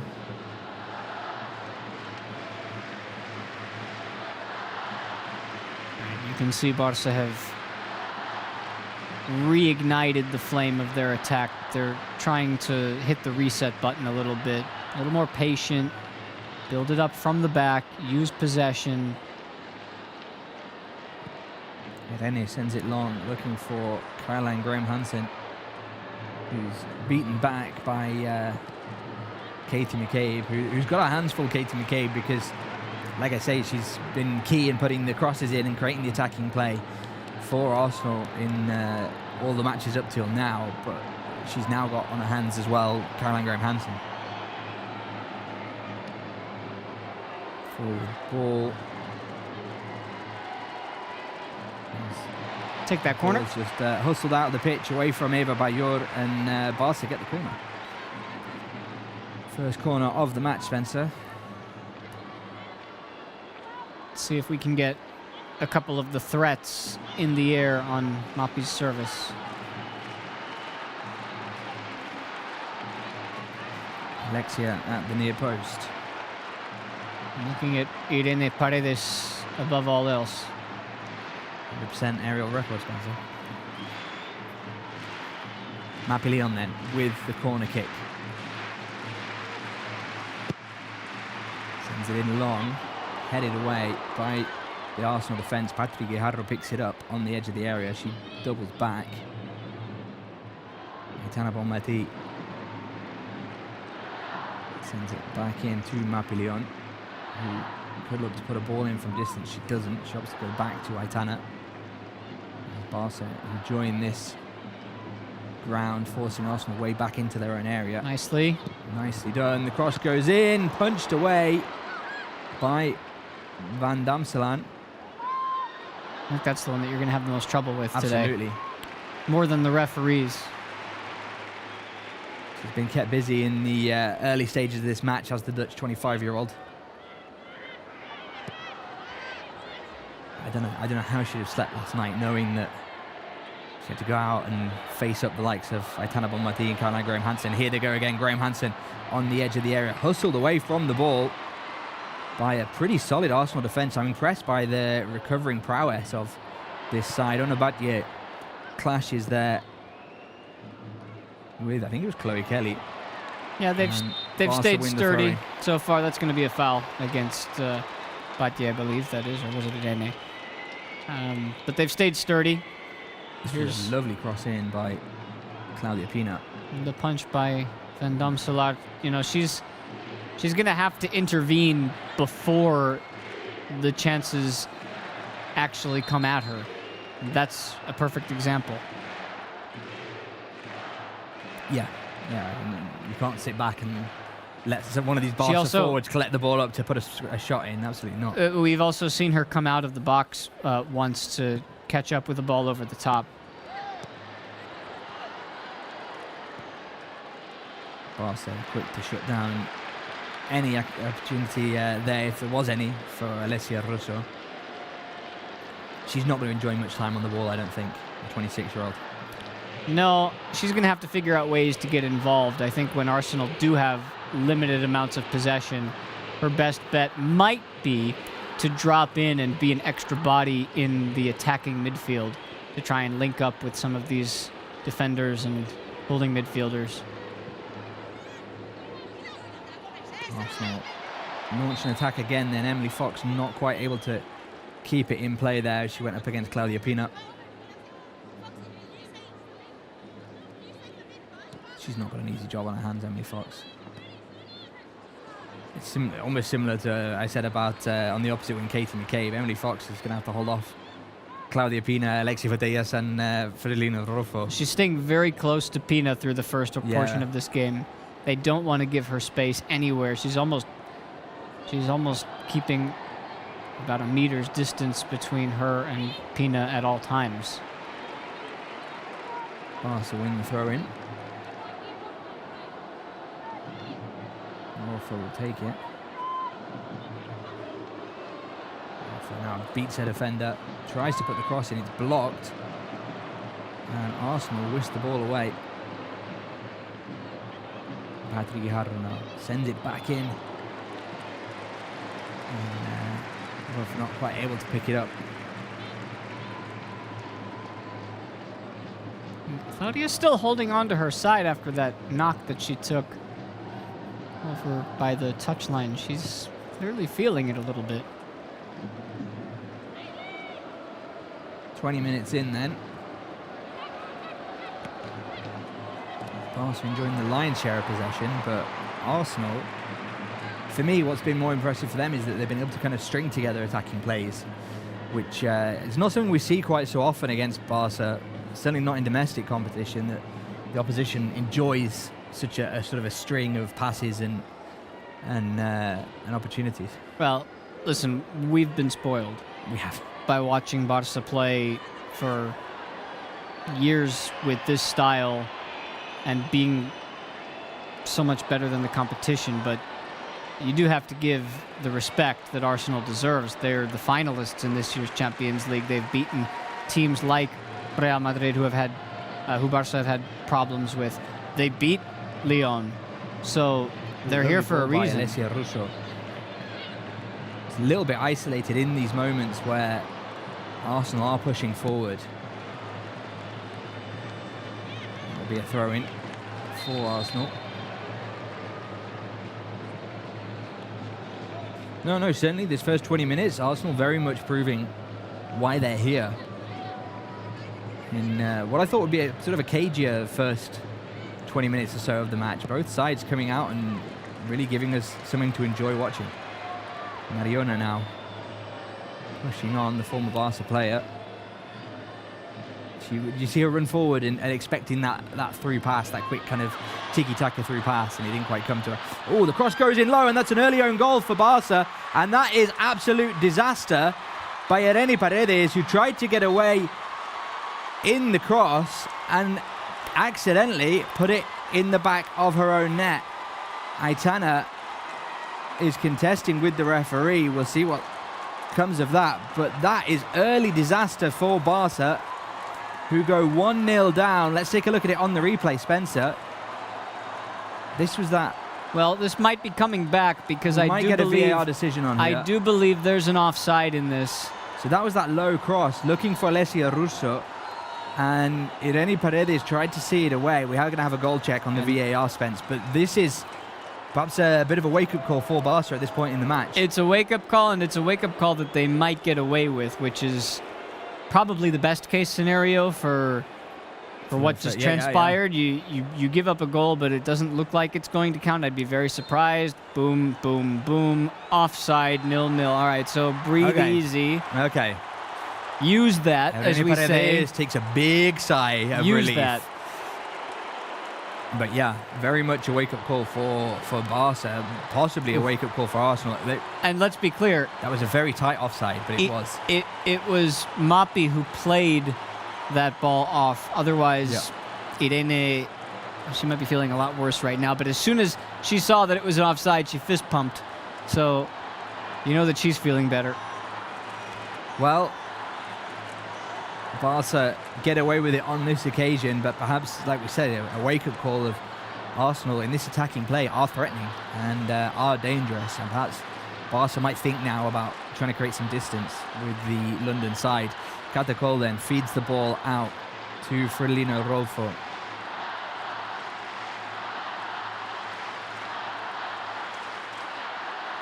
Pina plays the 1-2 on that far side. Patri Guijarro. Again, she's dropping back quite low, Patri. We've not seen her perhaps push up as high as we typically do. Caroline Graham-Hansen goes to ground there, no foul given. Aitana. Yeah, we need to see the midfield get a little bit more involved. Sometimes all three players... That's a nice link up, hold up.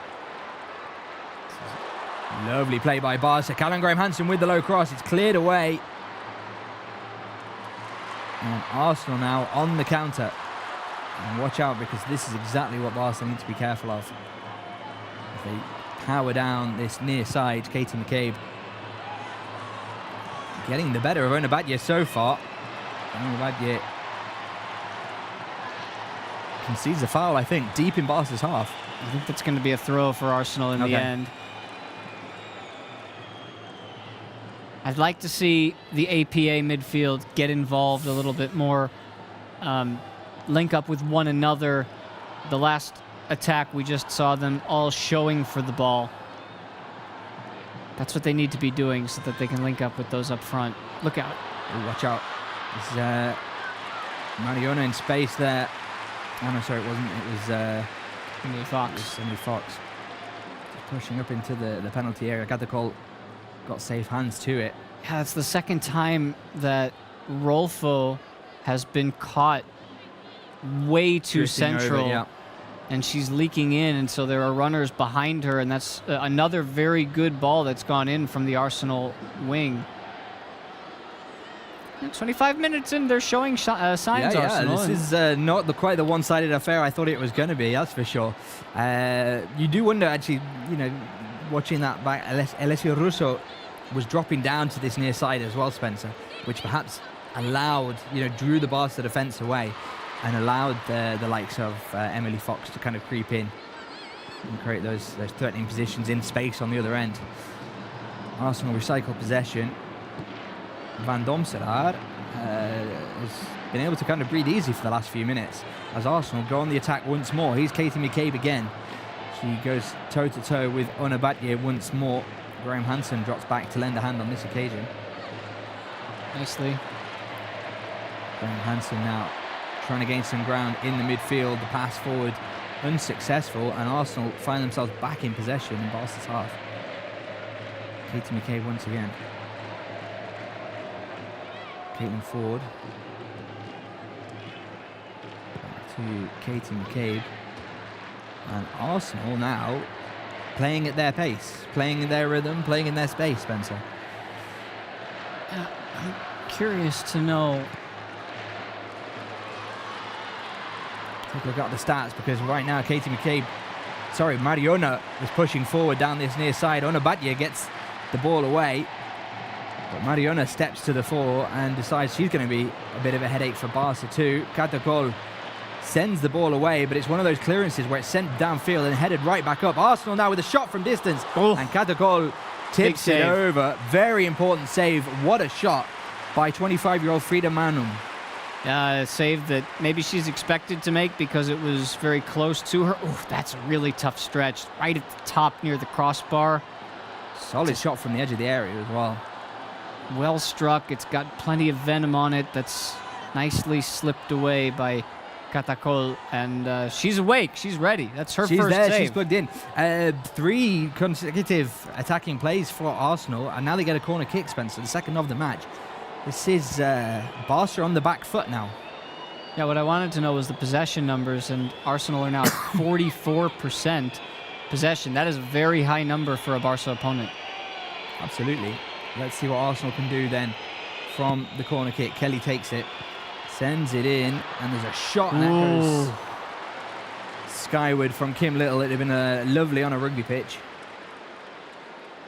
Another one. Right down the middle. That is at the penalty spot with nobody within 2 meters of you. You got to hit the target on that. That's a big chance missed. And Arsenal have had the better of the chances. Absolutely, absolutely. Pere Romeo doesn't look particularly comfortable right now. Here goes Caroline Graham Hansen feeding it into the midfield. A midfield that's been pretty quiet, actually. I feel like we've not seen enough of Aitana Bonmatí, not seen enough of Patri Guijarro, we've not seen enough of Alexia at this point. Mapi Leon pushing up then, although she's not afforded much space. They keep going out to the Rolfo, who's way out on the wing, trying to stretch Arsenal out a little bit, and Arsenal win the throw-in here from Eva Bajor. And they're straight away on the attack once again. Alexia really having to get pretty physical there with Frida Manum to recover the ball. And they're starting to get a little frustrated too. Understandably so. Creep up to the half-hour mark then, and certainly the last 10 minutes or so, it's been very much Arsenal's game. Barca desperate to try and get out of their own half, and the Arsenal press is really giving Barca a tough time. Catacol sees the ball downfield, looking for Graham Hansen. Arsenal quick to turn it over, though. Steph Catley. Katie McCabe. Steph Catley pushing forward now. Nice forward ball. Cross goes in. And, wow, important touch by Claudia Pina there, just to upset the rhythm from Arsenal. And Barca win the throw-in. And Barca, once again, letting themselves come under all kinds of pressure. Yeah, it's Arsenal who have been on the front foot more often. They've gotten into the final third, and they're doing it by winning the ball back in their own attacking half. So I think Barca just very much playing Barca at their own game at this point. Well, I just think Barca need a little reset on possession. I think they need to get back to their roots in a poetic sort of way. Slow down, move the ball around a bit, enjoy some possession, and start imposing their own rhythm. Aitana quickly to take the throw in. Onabadia now back to Aitana. Aitana cuts in. Nice. Beats 2, 3. Takes the shot from distance. There you go. Trying to do what we saw her do against Chelsea. Well, that's she gets frustrated as Aitana, and she says, "You know what? I'm going to go do this on my own." Yeah. Good save though by Van Domselaar. Throw a little caution to the wind, and you're right. When she gets angry, she plays better because she says, "I to the heck with this. I'm just going to see the space in front of me and take it." Yeah. Yeah. Arsenal now on the attack. Watch out because Mariona breaking free there. Forced to come way out of a penalty area to receive it. Sorry, it wasn't Mariona. It was Ford, I think. Caitlin Ford.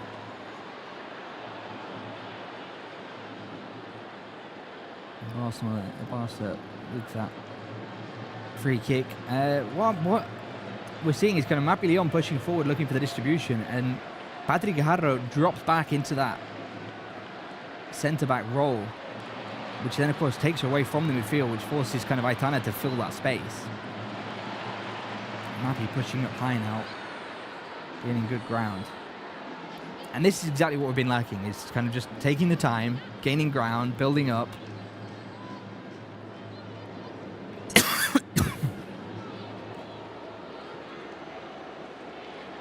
Barca imposing a bit of their rhythm now on this match.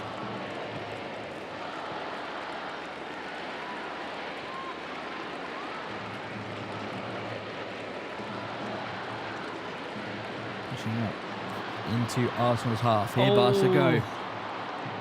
It's the first time that Barca had a real chance to run at the back line starting at the 18-yard box.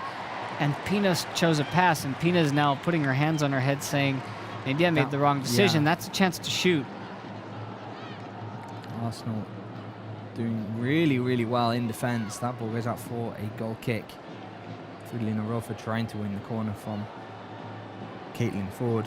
That was the offside. Semi-automated offside confirmed. That led to the what would have been an own goal. Glad that we have that. But very much since then, Barca have been struggling to kind of get back into the game. We've just seen the first sign in the last couple of minutes that maybe they're starting to figure this out. And it's coming through the midfield, mostly with an angry Aitana. Oh, here's a chance. Nice long ball. Cross comes in low, and Arsenal very, very quick on the defence. Brilliant defending by Caitlin Ford, who got all the way back very, very quickly to close down Fridolina Rolfo. But Rolfo with the right idea. Lovely, lovely block. Well celebrated by Caitlin Ford. Barca will get their second corner of this match. Will they make it count on this occasion? It's taken low and seen away by Steph Catley. Aitana recovers possession to Mapi Leon, who sends it in with a nice long ball into the penalty area. It's headed away though by the Arsenal defence. Barcelona now will try and look for another route. Onabadio to Caroline Graham Hansen, who sends it in, punched away by Van Domselaar, who is having just a tremendous match so far. And Arsenal now, led by Emily Fox, go on the counter-attack. Emily Fox, nice through ball. Mapi Leon takes the foul to slow things down in the midfield. It started with proactive goalkeeping from Van Domselaar, and then Emily Fox is slowly becoming one of Arsenal's most important players on the pitch today. We already knew that she was going to be important, but she's now paying that off. Yeah, no, absolutely. We've seen her key in defence, key in pushing up down that right wing, and even working her way into the penalty area to create goal-scoring opportunities. Arsenal now then with the free kick. Ball sent in long, picked up by Fridolina Rolfo, who sends it back long downfield, looking for Claudia Pina, who's in heaps of room. Claudia Pina, cut. Just 2 defenders and a goalkeeper to beat. She's not able to get around Leah Williamson. Solid defending by the 26-year-old. Claudia Pina's gonna get, was it Pajot? Yeah. Sorry. That Barca forward 3 getting ever more frustrated, and Arsenal really quite surprising in defence. Got the call then as Barca recycle possession. Mapi Leon.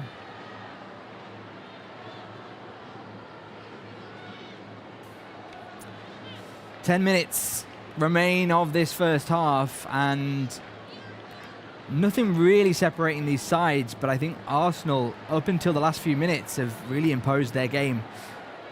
Barca seem to have found the way, or perhaps Arsenal just haven't been able to carry the intensity that they had, as Barca recycle possession again. Yeah, the last 5 minutes or so have been advantage very much Barca. Yeah, and maybe this is the way now, and a goal before the break could be real upset at this point, I think, Spence, as both seem to have burned through a fair bit of mental, tactical and physical energy. Graham Hansen now cuts inside. Caroline Graham Hansen is on for goal here.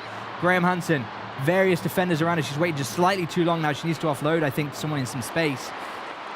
She goes to Rolfo on the wing, who has to kind of get back and recycle possession with Mapi Leon, but that's what we're looking for at this point. Mapi Leon then sends it forward and long for Alexia Putellas. Alexia set to take on Kim Little, trying to find the cross.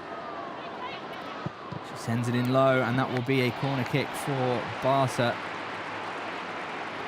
On that occasion, Graham Hansen did what she could. She was trying to find a window to shoot on her left foot. Let's see, that cross came in. It clattered Katie McCabe. Seems like a pretty on the ground. Pretty painful one. Took that right to the face, I think. Yep. She was back on her feet though, Katie McCabe holding her face. But I think Graham Hansen actually did the right thing. She didn't have an angle to shoot. And what Arsenal have been really good at in this first half is getting those blocks in when they need them. Corner taken short then. Sent into the penalty area. Domsela gets a hold of it, and it's seen away by the Arsenal defence. This Arsenal defence has been really very impressive this first half. Here's Irene Paredes. Sends it inside. Have it. Sure. Can't leave that much space. But a good opportunity for Barca once again. The ball going all the way back to Catacol.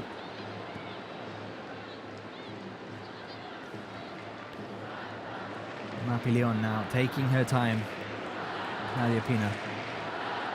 And this is what we want to see. The Barca that isn't rushed, the Barca that isn't feeling the pressure, that they're able to dictate the rhythm of the match. Here's Alexia Putellas now, tries to put it in toward the penalty area where various players were waiting for it. Kim Little not allowed to see the ball away as Claudia Pina causes a bit of a headache. It will go out for a goal kick in the end though. Yeah, well, what they're doing, which they weren't able to do in the first half of an hour, is create a little bit more chaos in the final third, and more than anything, just force Arsenal to defend a little bit, because every defensive play has to be executed to perfection against Barca. In fact, Barca's best chance came in those first couple of minutes when there was that 1, 2 or 3 ball sequence where Arsenal couldn't clear their lines. That's what you want to see, where you want to see the goal come from. Barca then sending the ball back forward. It's recovered by the Arsenal defence. Van Domsela sees it out to Leah Williamson.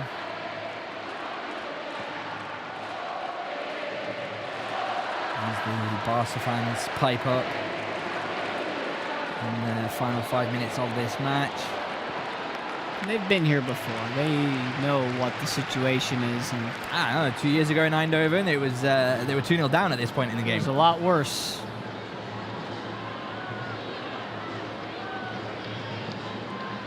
Papillon punching on once again. Patrick Guijarro. Eva Pajor was part of that. He was indeed. Rolfo then gets away from a mark this time. Crosses it in low, but it's whisked away by the Arsenal defence. Barca quick to recover though. Alexia Putellas now sends it in to Claudia Pina. Shoot it, Claudia. Claudia Pina just too slow on the shot. The defence closing her down. Arsenal struggling to get rid of it though. Leah Williamson looking to send the ball anywhere, and wherever she looked there were Barca players. Rolfo forcing the throw in. You think Claudia Pina should have taken the first touch shot there, Spence? I thought she shot it about as quickly as she could have. It's been another good close down from Arsenal. They're making sure that she and everybody else doesn't have a whole lot of space to take a shot. Emily Fox with the throw in then.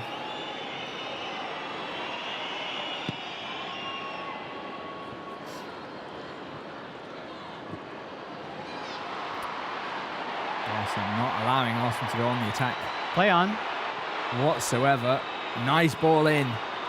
What can Barca do with this? The ball's still in play. Arsenal recover it though. Arsenal sending the ball long downfield, and it feels like it's them now that are looking for the openings. And Barca really making life difficult for them. Well, Arsenal did really well to absorb a lot of this first half and eliminate much of the Barca pressure, but they're going to have to defend for their lives for the last 5 minutes here. Absolutely. Rolfo sends it in long, looking for Graham Hansen. Again, the Arsenal defence steps in, whisking the ball away from the feet of the Barca player, and now they're on the attack once more. Nice through ball.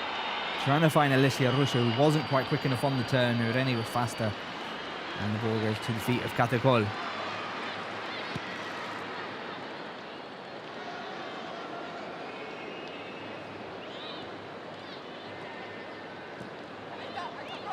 Onabadje. Graham Hansen. Long ball forward looking for Eva Pajor, picked up by the Arsenal defence. Recycle possession with Leah Williamson. Emily Fox now.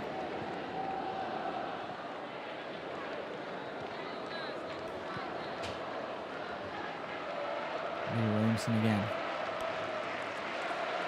Just try and slow down the pace of things to their liking. Try and get the ball away. Alessia Russo forced by Irene Paredes to come way back. Now it's Barca with their high line. Yeah. Trying to keep Arsenal from getting in behind. They've won the ball back. Tries to recover it in the midfield. These long balls looking for Eva Pajor are just not playing out how Barca would like it at this point. Spencer, Claudia Pina, what a recovery in the midfield. Again, though, the long ball for Eva Pajor just not reaching its target. There's always an Arsenal defender there, whether Leah Williamson or Steph Catley. Really making sure the Polish strikers isolated and away from any form of attacking play.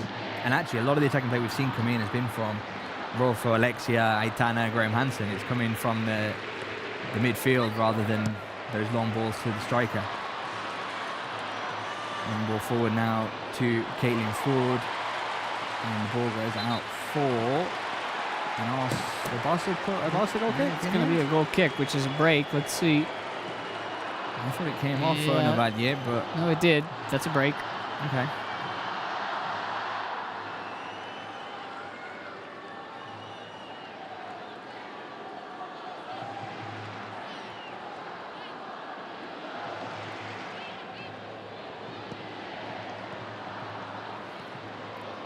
Final couple of minutes of the half then.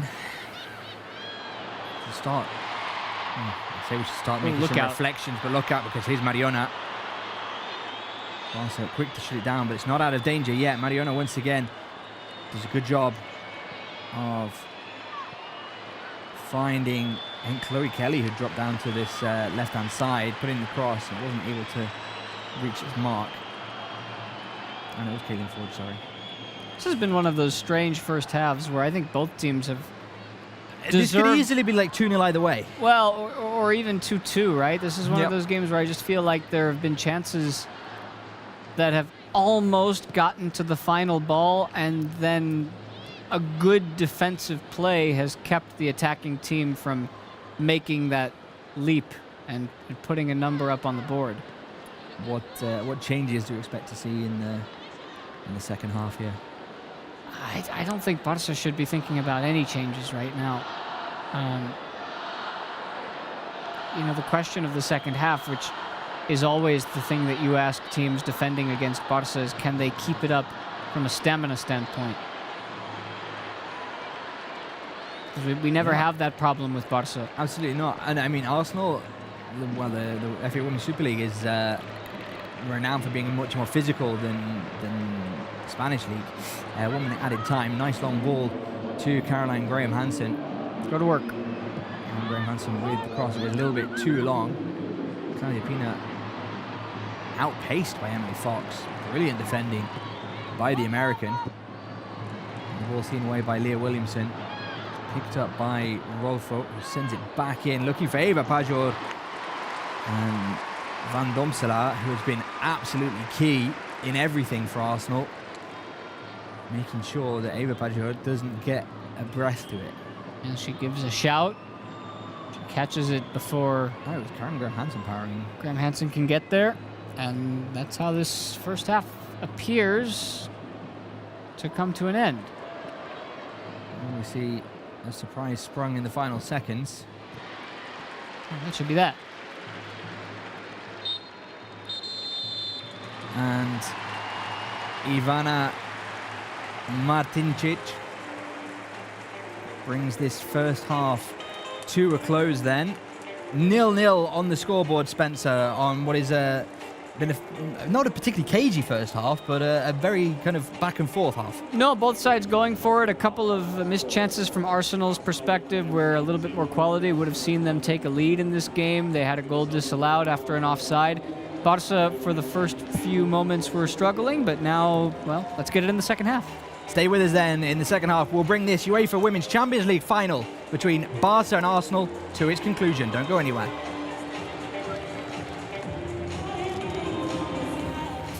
El món ens mira. Quan lluitem, quan guanyem, quan caiem i ens aixequem més fortes. No és casualitat. És talent. És esforç. És convicció. Darrere de cada pas, un món que es mou amb nosaltres. Darrere de cada gol, hi ha milers de somnis que es desperten. Aquesta és la nostra final. Aquest és el nostre moment. Movem el món. Quina passada, quin xut de Claudia Pina i gol. Gol, gol, gol, gol, gol, gol. Ganaron la Supercopa. Están en la final de la Copa de la Reina, líderes en Liga F y ya están en la gran final de la Champions. The Women's Champions League reaches its second match day, and it's an opportunity for Barça to open their win account.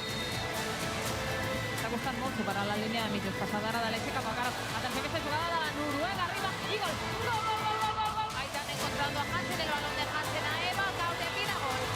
Gol. Llega al cap y de París. La derecha para Alexia y gol. Gol. Nuestro nuevo centro de la 14. Balón al primer palo. El Tejada y gol. It's here in the area. Narrow angle, but it's no problem for Claudia Pina. Remunta la línia de Pogna. Deixa el segon pal i arriba Eva. Pello, la polonesa. Finds its way loose into the 6-yard box. Finished off Graham Hansen. En el centro, que no logra rematar nadie, se lo hace Bruce. Lines this up and scores. Short run up from her. Game over. A 9-0 victory. Benvinguts a la tercera jornada a la fase de grups. Torna a la Champions a l'estadi Johan Cruyff. Channel, it's been in a pace, it's bound it. Vicky López abriendo para esta Nahuel Matí, balón que descuelga la defensa y gol. Cap a Vicky López, atenció el xut a Vicky, la refusa el Gluten, torna, prova el Barça y gol. Hay un reenredo, un par de piernas, el balón desde fuera, ¡qué golazo! ¡Qué golazo! Aitana Mies a la dreta, cap a Vicky López, busca la centrada al segon pal, arriba, Claudia Pina, quin golaç! Quin golaç acaba de fer Claudia! Y la tiene Caroline Graham Hansen, conecta con Patrick Harrow, la describe en el interior del área, esta es buena, y tanto que es buena. Doncs el tanca aquesta tercera jornada de la fase de grups, Barça 7, Midfield 0. Barcelona Femenino return to Champions League action today. They come up against St. Polten. Intentaba trazar ese balón para Kika Nazareth, que la disputa, que la lucha, y viene Kika. Victoria la tela neerlandesa, la deixa per Kika Nazareth. Prova, el xut i gol. The back heel can find Alexia Putellas, and the second been picked up. It's another goal. Carril central, la deixa per Alexia. Alexia per Kika. Kika, de nou cap a Alexia. Pot fer el 200 i el fa. Gol, gol, gol, gol, gol, gol, gol, gol, gol, gol, gol, gol, gol, gol, gol, gol. Finaliza el partido, lo hace con victoria contundente del Barça, que suma y sigue la Liga de Campeones. Què tal? Benvinguts a la 5a jornada de la fase de grups de Champions. The goalkeeper, but it's taken advantage of by Eva Pajor. Que torna, tanca, que arriba, donde arriba, gol. Gol, gol, gol, gol. Centro, que bien lo controla Kika Nazareth. Ahí está la buena, gol. I s'acaba, el partit. Hammarby 0, Barça 3. ¿Qué tal? Saludos y bienvenidos al Estadio Olímpic de Montjuïc. Necesita hoy una victoria, al menos por 2 goles, para llevarse esa primera plaza. Es Victoria, la de la neerlandesa, la deja enrere para Aitana Barmati, la de la defensa, la recull Claudia Pina, tasca el xut i gol. Gol, gol, gol, gol, gol, gol, gol, gol, gol, gol, gol, gol, gol, gol, gol. Y ahora con una buena conexión en el centro del campo, el balón para Aitana Barmati. Ahí viene la mejor futbolista del mundo en el interior del área. Aitana, Aitana, Aitana, Aitana, Aitana, Aitana.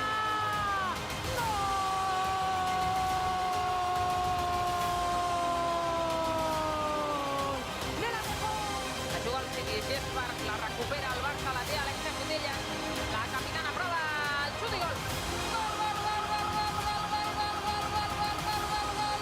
Marca Alexia Putellas. Aquí finaliza el partido con victoria importantísima del Barça. 3-0 frente al Manchester City. Necesitaban 2, son líderes del grupo. Barça Femení return to the European stage for the first leg of the quarter-final of the UEFA Women's Champions League against Wolfsburg here at the Wolfsburg Arena. Es marcarà Aitana Barmati, la passada a l'espai és perfecta per Aitana, entra dins l'àrea, la posa al segon pal, arriba de Mellor i gol! Gol, gol, gol, gol, gol, gol, gol, gol, gol, gol! Mapi Leona, que sale en la pizarra, el disparo de Mapi! Paruella there at the top of the screen. Aitana to Salma, Alexia's there too. Salma Paruella with the shot, and that's in the back of the net. Rolfo, cuidadito con Schetterland, que se perfila, que dispara, ¡qué golazo, qué golazo, qué golazo! ¿Pero qué es esto? ¡Gol!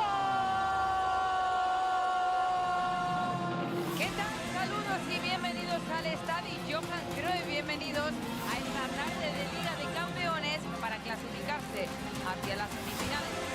They will do what they do is lose possession. It's Paruella, left-footed shot out of the reach. Maravilla de Alexia Putellas, el balón ha entrado hacia Salma. ¡Gol, gol, gol, gol! Aitana, la defensa, la recull el Negro, busca el chute, el tallón y gol. ¡Gol, gol, gol, gol! La toca al Barça, el balón es maravilloso para Claudia Pina. Pues ahí está, pues ahí está. Free kick goes over the wall into the top corner off the post. Claudia Pina's second goal. Sobrepassat al minut 90, ho prova amb la cama esquerra i gol. Déu-n'hi-do, quin gol acaba de fer Mapi León. That it is game over. Barça advance in the Champions League. They will take on Chelsea. Què tal? Benvinguts a la Champions, benvinguts al partit d'anada de la semifinal d'aquesta Champions League 2024-2025. Una semifinal que per tercer any consecutiu torna a enfrontar aquests dos equips, el Barça per una banda i el Chelsea de l'altra. Es Alexia Putellas, esta puede ser buena. Eva Pajor en el interior del área y viene Eva! Es desfà de Sandy Baltimore al segon pal i arriba el gol. Gol, gol, gol, gol, gol, gol, gol, gol, gol. Saque de esquina, el segundo palo, que estará y el gol. ¡Gol!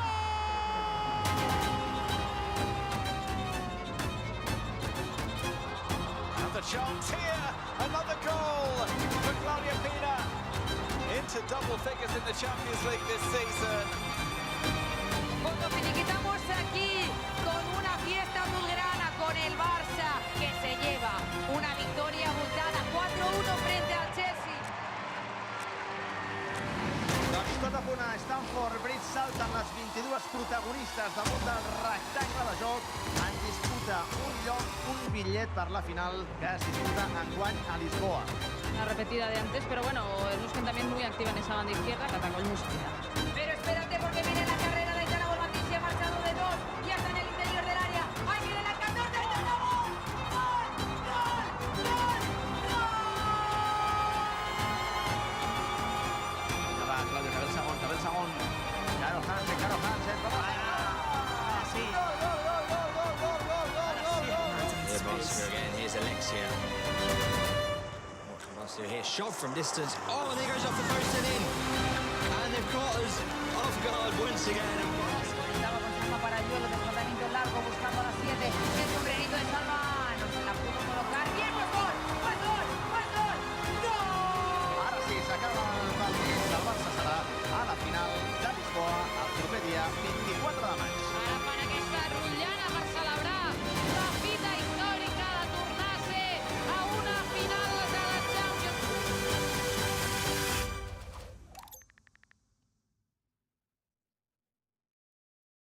Guanya l'esquena, trepitja àrea Pina. Pina, línia a fons. Compta Pina amb la cama esquerra. Hem fet possible l'inimaginable. I hem tocat el cel. Però on és el nostre sostre? Hem arribat allà on sempre havíem somiat. Jana Fernández, Claudia Pina. I on ens van prometre que un dia hi seríem. Treballant i creient en nosaltres, No hi ha distància. ho vam aconseguir. I el més difícil, ho vam tornar a fer. Trepitja àrea, prova la rematada, central. Ser campiones d'Europa. I ara, on és el nostre sostre?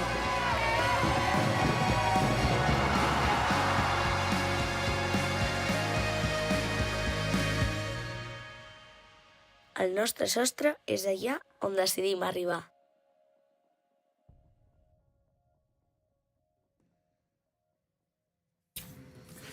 Well, welcome back to this UEFA Women's Champions League semi-final, where Barca are being held to a 0-0 draw by Arsenal, who perhaps have had the more clear opportunity. They've held Barca to just one shot on goal.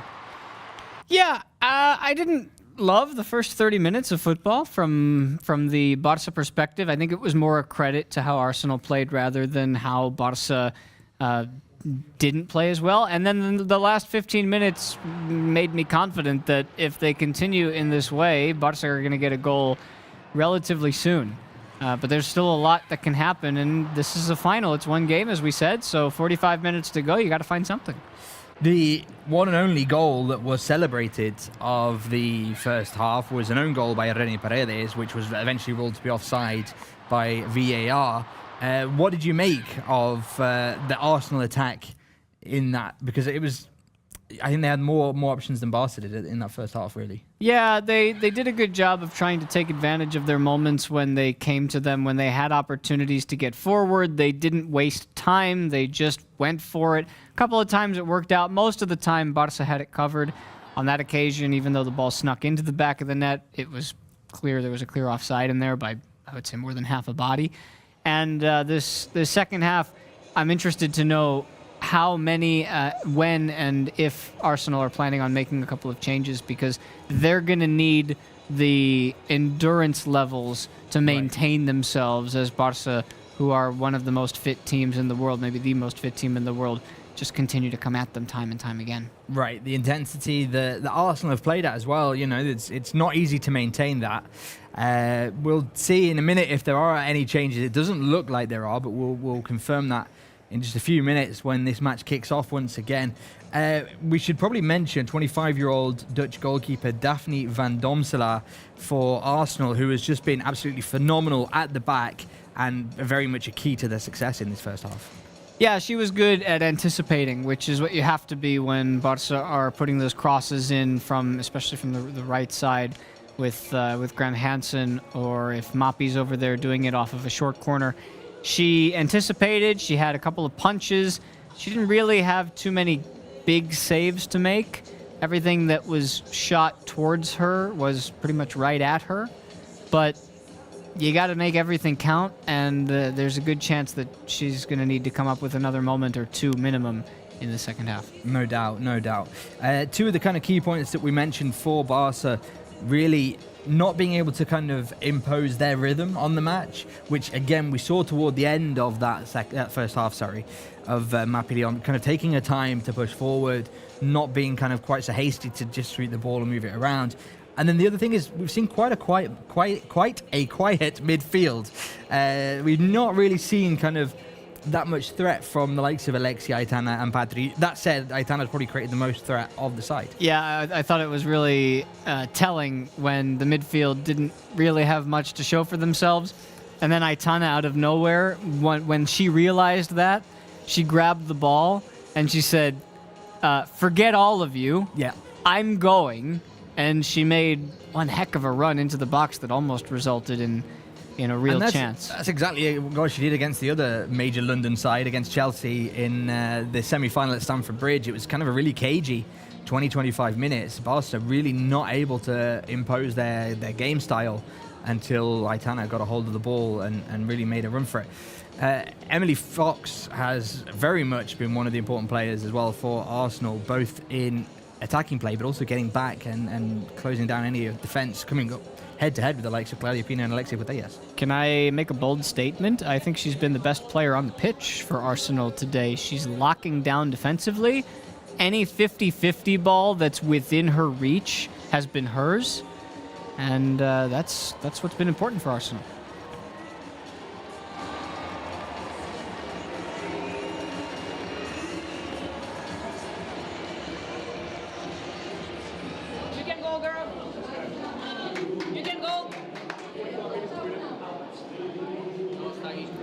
Welcome back then to the Estadio José Alvalade in Lisbon, the stage for the UEFA Women's Champions League final between Arsenal and Barca.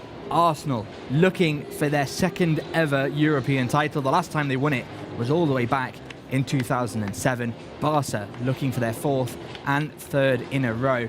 And this second half, really, anything could happen as we begin all even, 0-0. We hope in this second half we're going to see some goals. I'm Jamie Coles. I'm joined by Spencer Seagull. What's going to be the key in this second half, Spencer, to getting goals? Either way, hopefully, though, in favour of Barca.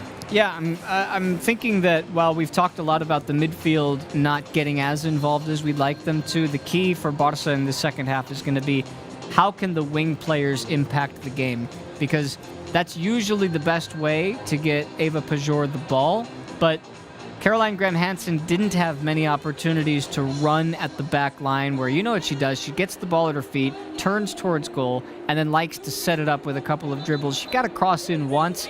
For Claudia Pina, she hasn't been in the right spots to be at her best, to take advantage of her best traits, especially that right-footed curly from just outside the box that she loves to set up. And I'd like to see her try to get more involved just to find the spaces that would open her up for a chance like that.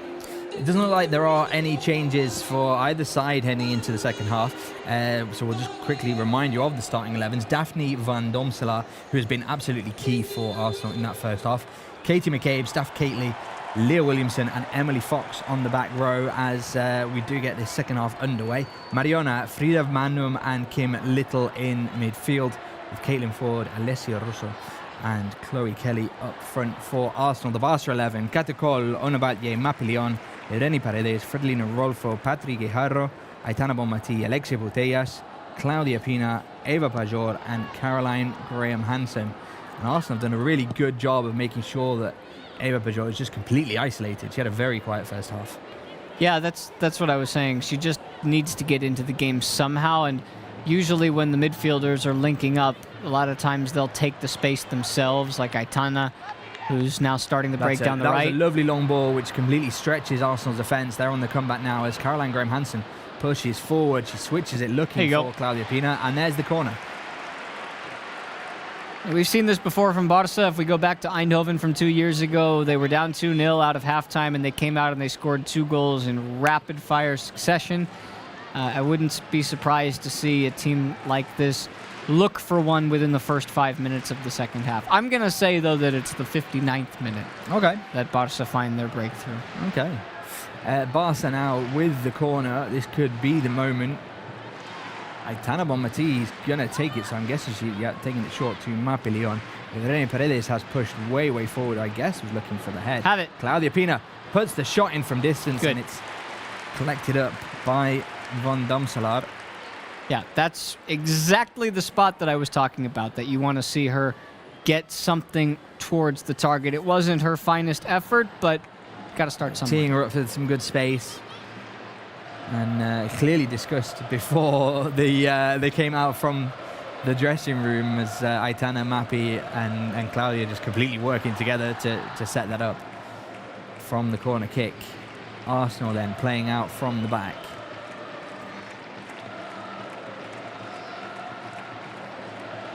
And the Barca fans really seem to have piped up once more. I'd be interested to hear from Pablo Walls. We can't talk to him until after the match, unfortunately. I'd be interested to hear from him what the atmosphere is like and whether there's a clear dominance. Usually with these European away games, it's Barca. Ooh. It's a foul against Patri. It shouldn't have been. Absolutely gutted there for conceding the foul. Let's see, did she get her? Yeah, it doesn't. That's not a foul. She won the ball. She took a whole lot of player with her, but... And here is Caitlin Ford then, on her own. The shot blocked.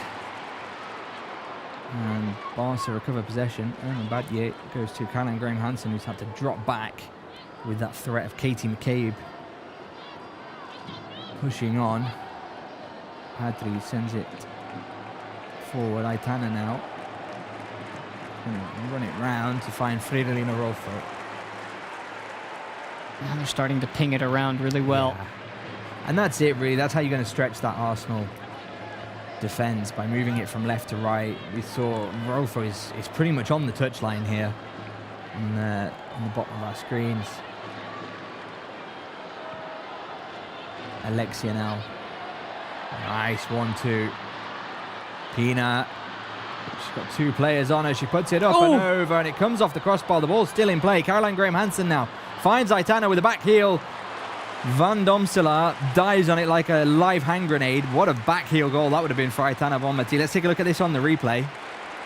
Well, if that's a hand grenade, the first one that came down was a parachute, because Pina's potential effort got deflected, and then it sort of just withered and knuckled its way down right across the crossbar. Barca certainly opening this second half much stronger than Arsenal, and much stronger than they closed the first.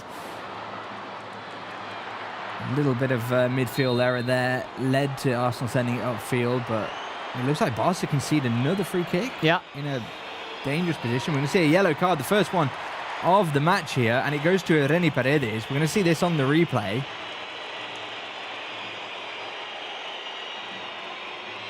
First, the Pina chance. First, see his Pina chance. She sent it up and over.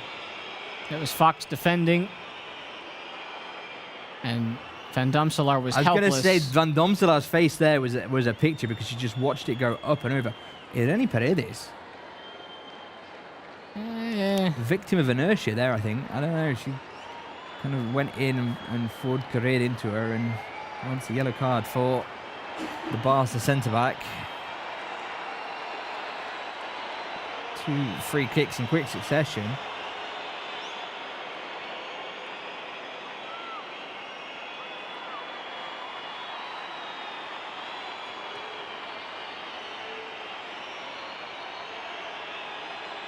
And what will Arsenal do from the free kick?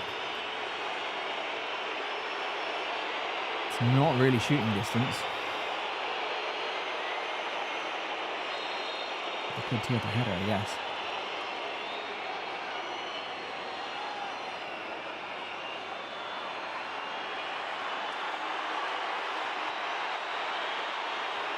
Seems to be some dispute here. It's taken long and forward there. No one there to meet the header. Caitlin Ford picks it up. It's hassled out of play. Oh no. Had to give it somewhere. 2 Barca players go down there, and Barca win the free kick. Crisis averted after what was a shaky sequence for a minute or two. It's a very blatant foul there.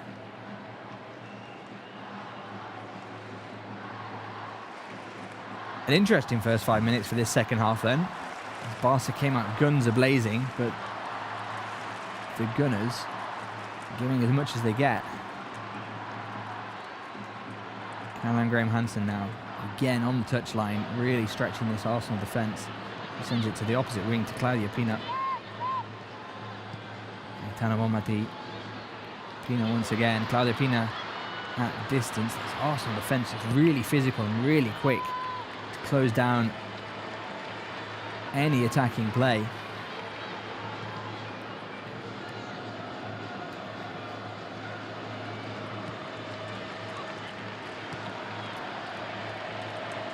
Alexia not quite able to find Claudia Pina. She slides in. And Aitana now. Aitana on the edge of the area. Finds Alexia. Alexia Putellas. Handed off the ball a little bit. Makes space though. Oh! And that goes in. Onabatje with the right idea as she looks for her first European goal. That would have been a story, wouldn't it? Batje is all by herself. So much space. Another helpless Van Damselaar, and let's see how close that one was. It didn't feel like it missed by much. No, not that angle it didn't. The right choice. Double thumbs up from Onabatje.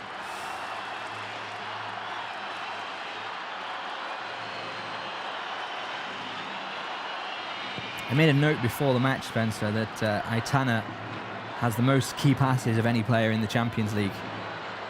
And she's had 61 shot-creating actions, 13 of which have led to goals. Well, it's clear that she's the most important element right now. That's a lovely recovery by Eva Pajor. Also quick to shut it down, but Eva Pajor getting into the mix at last. Steph Catley, though, hot on the Polish striker's heels.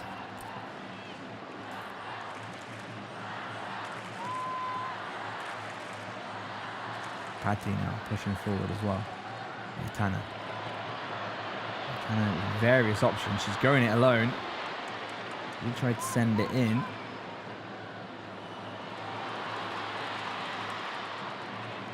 Claudia Pina, we talked about it a lot, especially as she's joined the starting 11, you know, proving herself to be worthy of being in the starting 11. 10 goals in 8 matches, 3 of which she came in off the bench to be the top scorer in the Champions League. But similar to Eva Pajor, you just feel like she's being a little bit isolated and not really given any space to do what she does best. We did see that one shot from distance from the corner kick. But aside from that, she's going to get frustrated, I think, is Claudia Pina. Yeah, some of the link-up passes at the top of the area for Barça so far have been a little bit robotic, almost rehearsed. And I think Arsenal are aware of that. So if you're Barça, it's much easier said than done. Take an extra half second to see if there's another option there. Aitana's pushing on now with the cross inside, and it is, of course, collected up by Van Domselaar. He was having an absolute barnstorm of a match. Aitana with all the right ideas there, I think. Eva Pajor just held up a little bit by Leah Williamson, which is what they were going for. I mean, on paper, Barca should be winning this. And that's usually how it works.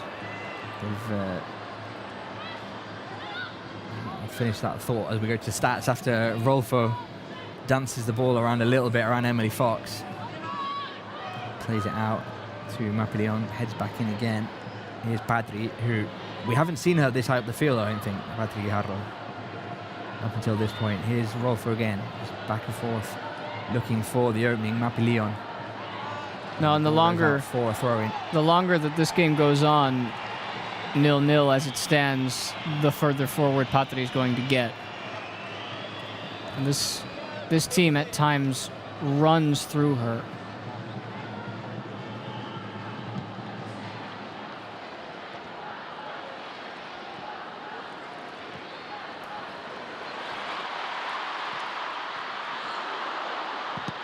Shot from Claudia Pina. It was blocked. Aitana Bonmatí now. There it is. Cut back. Some good defending by Kim Little. Yeah. Arsenal seem one step ahead of Barca. That's what I mean. In terms of the defensive play. With that being the case, that was the pass that you're expected to make, but Arsenal were expecting it too. Goes out for an Arsenal throw-in.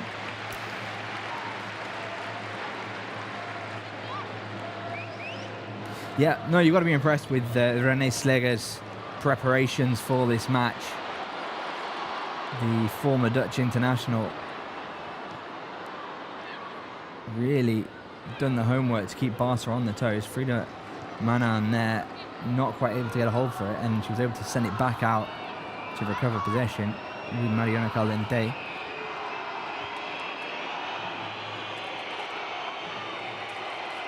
As Arsenal push forward now, Leah Williamson.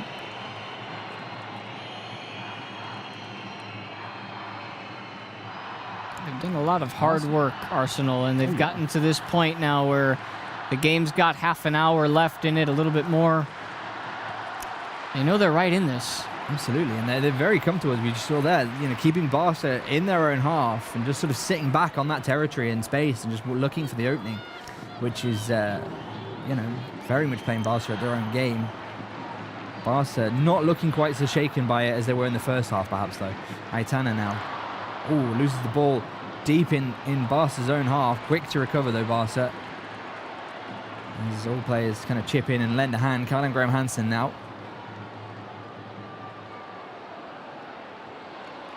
Send it forward for Ona Batye.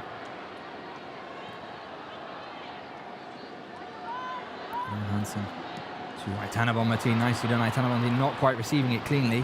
Has to send it back out to Ona Batye. Aitana.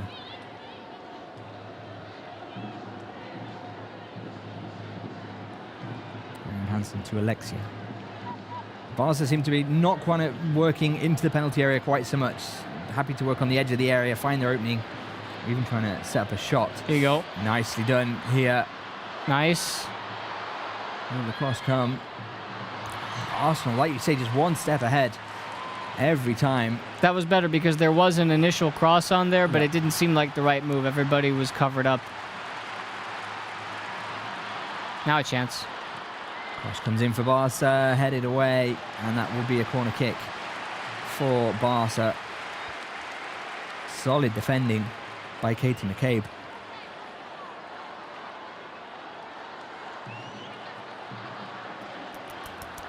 Barca then. Looks like Salma Pagliuelo is getting set to come onto the pitch as we may see the first changes of the match. You said 59th minute. Let's see what happens in this corner kick here.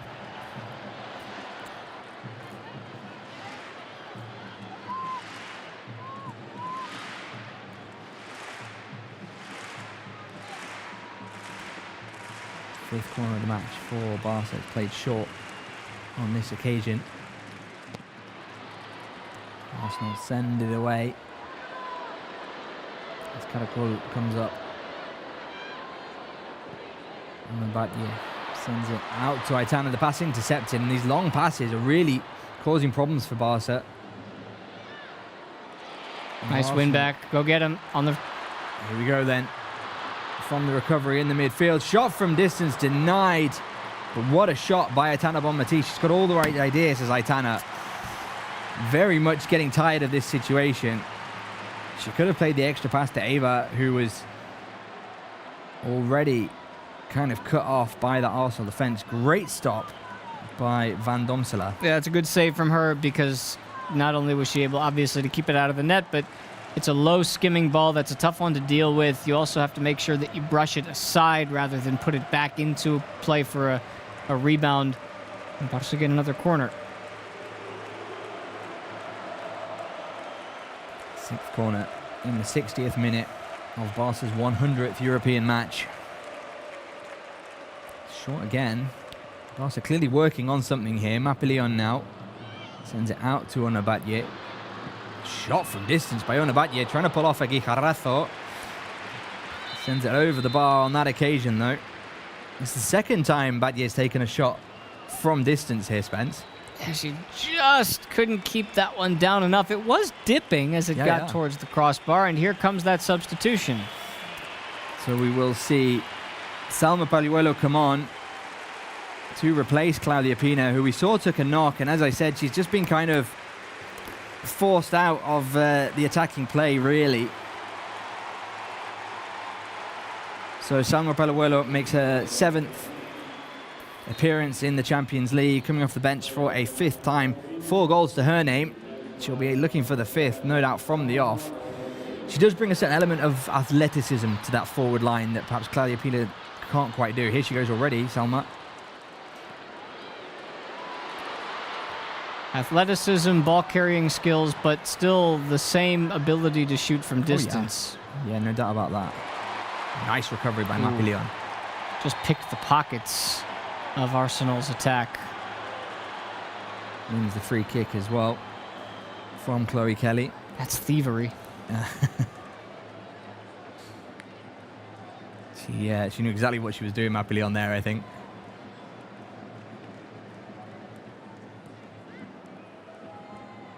Rolfo recycles it back to Catacol.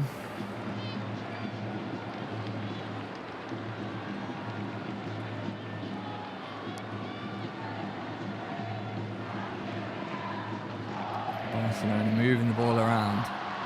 Mapi Leon from Evgeny Paredes.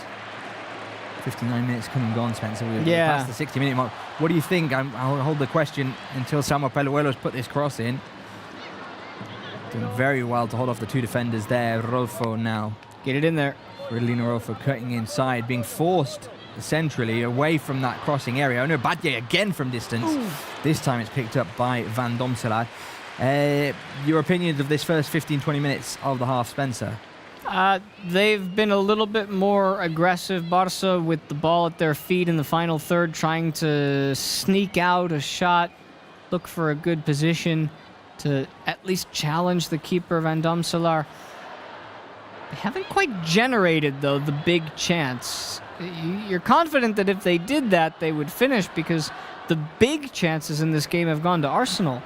But, well, now we're at about the point where we were last year against Lyon when it was 0-0 and Barca needed to come through with a goal. So Arsenal, though, attacking on the wing. Here goes Katie McCabe, looking to put the cross inside. Onabatje takes a sliding challenge. That's a dangerous Very one. brave inside the penalty area there. Katie McCabe's still on the ground. Yeah, she's going to want that one to be looked at by the VAR, and essentially whatever the replay shows us is the fate of that challenge. We play on for the moment. Doesn't look like it will come to anything for now, but... Well, once the ball hasn't gone out of play yet, so... Katie McCabe. Have to wait for it. Barca now on the attack. Rolfo from Alexia, is it Rolfo now on the ground? No, it's Alexia on the ground. She's getting back to her feet. I'm not sure what happened there. I'm sure we'll see a replay. Graham Hansen from distance. I'm not sure if that was... She was trying to tee it up for Eva Pajor to tip it in, or she was looking for goal. Either way, she looks very frustrated, this Caroline Graham Hansen. All right, let's see. We should get a replay of this now. Here comes the challenge. Onabatje goes in. Ooh. Did she get any of the ball? Yeah, she did get a little bit. The yellow card's coming out. For Kelly. Okay. Chloe Kelly gets a yellow card, possibly for that incident with Alexia. I'm going to see a replay of that now. Yeah. Well, that's not very nice. Body checked Alexia there. Completely off the ball.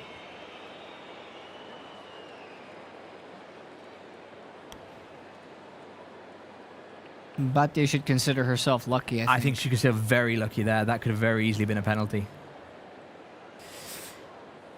On we play. Quick hydration break in the... I think it's in the early 20s now in Lisbon. It was 27 degrees when we started this match. Current temperature, I'm not on that screen, but certainly warm enough to warrant a quick stop for hydration.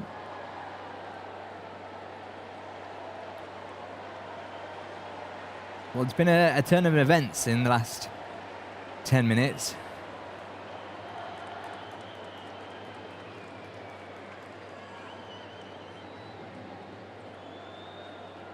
Still 0-0 here as Arsenal putting in quite the impressive show. I think they need to be proud with how they've played so far against one of the all-time teams in the Champions League. Now, both sides have this opportunity at their hands.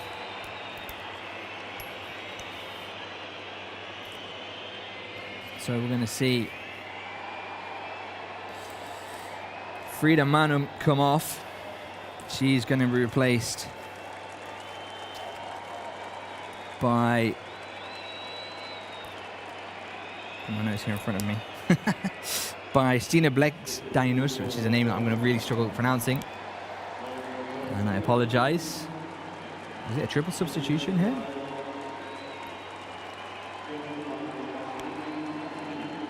Is that Russo who's making her way? No. So Stina Blackstenius replaces Frida Manum. Kelly comes off. She's replayed by Beth Mead, who, as we know, is very much the attacking threat. And the third one, no, just the two, I think.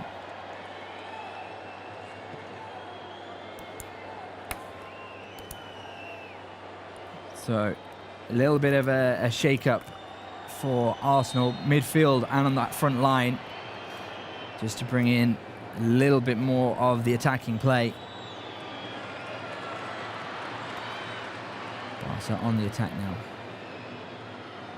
Aitana with various options. And then Batye goes to Caroline Graham-Hansen on the wing.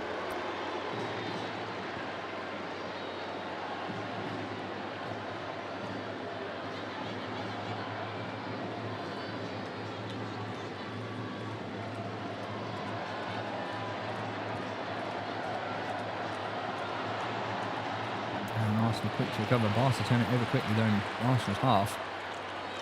Alexia now goes out wide to Rolfo. There it Lovely is! ball, and that just goes over. A great opportunity though for Barca, and that's exactly the kind of attacking play we expect from Barca. Alexia does well to draw in the defenders, leaving Rolfo in space to put in the cross. And there were two people in there, Salma and Pajor. And I'm not sure who got the final touch. Well, actually, I can be sure because it's a corner for Barca. Yeah. So that was a nice defensive play from Arsenal. We're going to have another short corner. Aitana to Mapi to Aitana. Aitana Monmati going it alone. Finds Salma Pagliuelo. Salma takes it slightly further out. Shot blocked, and Onabatye goes running to recover it. Well, it's gut check time now, Jamie. We are heading into the final 20 minutes of this match.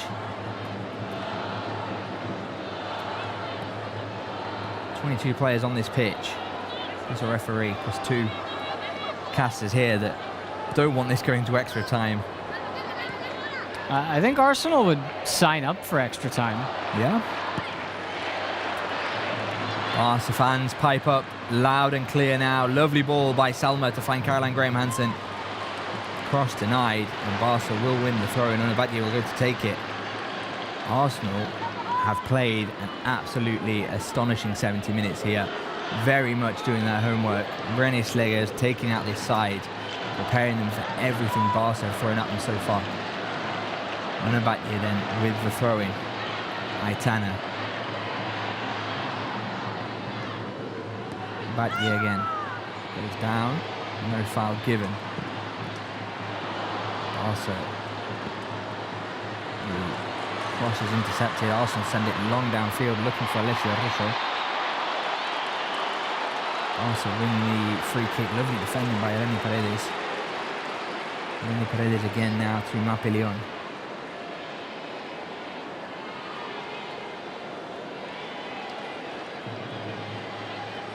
Alexia.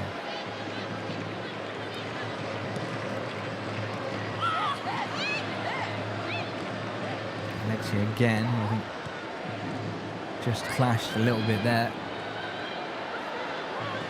I think it was Stina Blackstone. If you're looking, Jamie, for... Well, that was a poor pass. Mapi Leon stretched, and Alessia Russo is going to make a break for it. Irene is backtracking. We're now deep inside the penalty area. What a big stop save. by Catacol. Incredible goalkeeping by the Barca defender who can't believe what just happened. Massive, massive error by Barca. And now they're on the attack. Caroline Graham-Hansen's got Eva Pajor and Salma Pagliuelo in the middle. Eva Pajor to Graham-Hansen. Aitana and Barca have just slept on this a little bit, I think. Salma Pagliuelo, Arsenal done a great job of shutting down any chance for Barca, and that header goes over the bar. Boy, this and game's... Barca just really leaning on a bit of chaos. Well, it's starting to stretch a little bit, and that was a massive, massive chance for Arsenal. Look, there was really nothing that Russo could have done other than run at Paredes and try to put it on target. That's a beautiful kick save from Catacol. In fact, Mapi might have been guilty of a handball on that occasion. It was a little bit too close to Kata in that instance, and then Pajor with a header that skims the top of the netting. This game's open now. The fans are not entirely sure how much they're enjoying themselves at this point. Have celebrated and suffered quite a lot in this match. A couple of players take a tumble there as the long ball goes forward to Alessia Russo once again. Irene Paredes sends it out for a corner kick. And Arsenal, it feels like, have just shaken things up a bit. It was Black-Enstinos that got forward on that occasion. With those two players coming onto the pitch, I feel like Arsenal have just shaken things up a bit. Yeah, they're going like, hey, you know what? Let's try and force some mistakes. Let's try and play some balls over the top and see what we can do there. I'm wondering what Barca can do to counter that right now. Mariona, little whisper in the ear of Katie McCabe there. What inside tricks does she have from her time with this squad as Arsenal get set to take a corner kick? As Mariona's going to take it. Just slightly over 15 minutes remaining in regular time here in Lisbon. And Barca, once again, fighting off their lines. Corner comes in, headed away by the Barca defence. Alexia with the clearance, but it ends up at the feet of Mariona Caldente. Mariona then.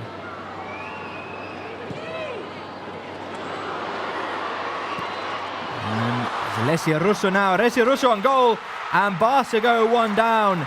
Alessia Russo finally getting it away for Arsenal. It feels like it had been coming for some time now. She gets her 8th Champions League goal of the season. And Alessia Russo puts the Gunners ahead in what is quite the coup d'etat here in Lisbon. Well, the first question we have to make sure that we can confirm is, was this offside when Russo received the ball? It was a brilliant slip pass that saw her inside here. We're going to have to get a look at the replay because it's a long build-up. Lovely vision by Mariona here. She was onside. She's onside. Onside. It's a good goal. She even hesitated for a second to take the shot, but it works out. And it was Beth Mead to set her up with the slip. And now Barca have no choice but to go for it. Maybe this will wake them up in that sense. Black-Stenius with the goal in the end. We called it Alessia Russo. Our graphics on screen called it Alessia Russo. But it was Stina Black-Stenius, the substitution. Lovely through ball by Beth Mead, the other substitution. Black-Stenius taking her first European goal of the season. And Barca have gone one down with 15 minutes to go, Spencer. What does this do to you if you're Barca, having played a match that you thought you'd be dominant, but it's been real tough? I'm going to save the question because Caroline Graham-Hansen's pushing it forward. It's cleared away. And yeah, let's hear your thoughts after the goal. Well, it's a goal that felt like it was coming, but we didn't know which side was going to come up with it because there's been a lot of open play from both sides in the final third. Barca don't have much time to waste now if they want to make something happen. Well, they certainly seem to have turned it on, whatever it is for Barca on this occasion. That goes out for a corner kick. Steph Catley dealing with the threat. And suddenly, the tone has changed. Barca now then with the corner. Leon and Aitana Bonmati. I'm not a fan of these corners where you've got two players over there isolated from the corner when you could have someone like Aitana Bonmati who's typically kind of outside the penalty area ready to send it back in. Clearly they've got a plan though. Aitana to take it.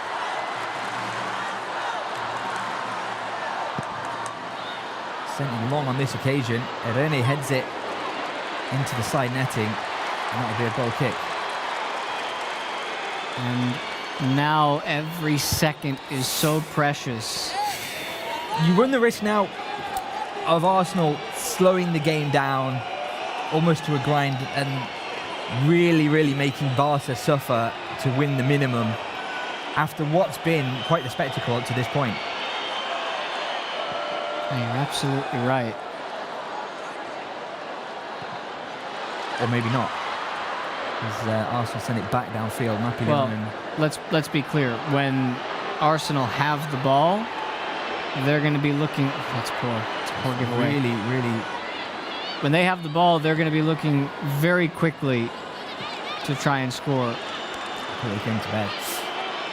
And if not, they're going to be kicking the ball out because of an injury. Ford has gone down here. I'm not entirely sure what happened. So teammates are checking up on her. There she is, the goal scorer. Blackstenius. Swedish 29-year-old. Here's the replay. She did well, very well. It was only about you that put her onside. Because that was my initial reaction as well, Spencer, was it offside? Well, Ford was playing in a position where she boxed Batye back. Yeah. So that Blackstenius could be onside. Batye was off of the line of the back line because she was being shielded. Fridolina Rolfo comes off then. She's replaced by Esme Brutz. And Esme Brutz, I had a nice chat yesterday with Paulo Wolves, who is currently pitch side, no doubt suffering. Esme Brutz has been one of these players that's quietly done the work. Ingrid Edingen's come on as well. She's replaced Mappy Leon. As Pedro Romero really shaking things up.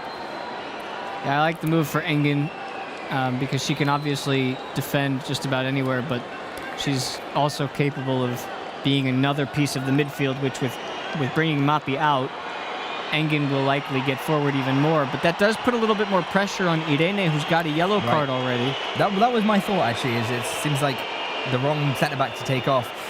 Ford's being taken off the pitch to receive medical treatment, so play will resume. Arsenal currently with 10 players.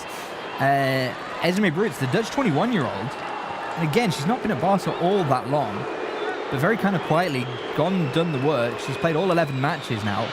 5 of which is coming off the bench. 2 goals and 2 assists. So she can make a real difference here down on this left wing, bringing in some hot energy as Arsenal go on the attack once more.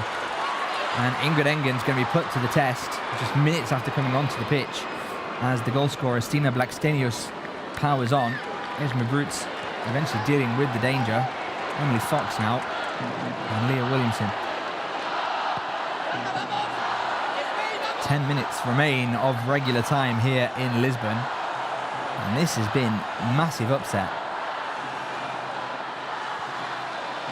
Arsenal in possession. And the attack once more. Cross comes in. It's a little bit too deep there for Beth Mead. Engen then.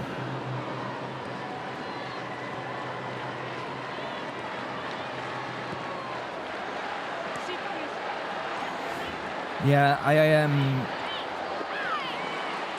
I saw a little update actually that during that hydration break that Pedro Romero was giving some strict instructions to Pivote, which you'd imagine Patrick Guijarro. So perhaps the entry of Ingrid Engen is allowing for that more defensive midfield distribution. A good opportunity there from Caroline Graham-Hansen sending the cross in, denied by the Arsenal defence. The best chances have come down this right-hand side. Yeah. And Patrick Guijarro is over there lending a hand now, as we can see, which frees up Aitana Bonmati to come inside and do what she does best. But Arsenal back in numbers, creating all kinds of traffic. And that goes out for a goal kick. Onabadye has really kind of come into things in terms of attacking in this second half. Well, I think Pere Romeo is giving his instructions right now.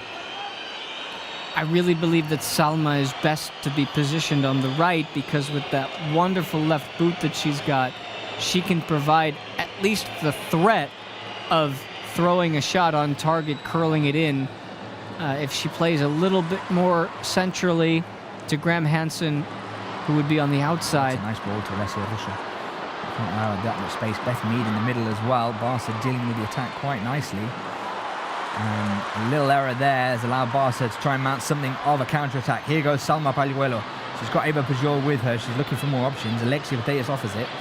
Alexia, will she see Caroline Graham Hansen in heaps of space on the wing there? She doesn't, but Aitana might. Aitana Bonmati going it alone again from that right side. It's not paying off. But I feel like she's the only one that's being brave enough to really have a go at this point. She's lacking a little bit more conviction and daring from Barca in the attack. Another corner kick for Barca. They may be reaching double figures in terms of corners. Almost. 8 is maybe the 9th. There you go. 9 corner kicks taken. And the talent to take it.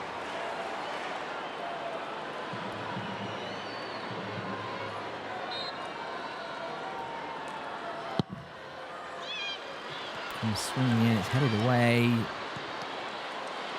Arsenal not able to get rid of the ball cleanly. It ends up at the feet of Onabadye. There you go. Arsenal are just very, very good at shutting this down, this Barca offence. They've been blocking everything today. Alexia now sends it in, looking long, and I feel like Eva Bajor should have pushed up just a little bit further onto that maybe. But it does end up picked up by Von Domsala.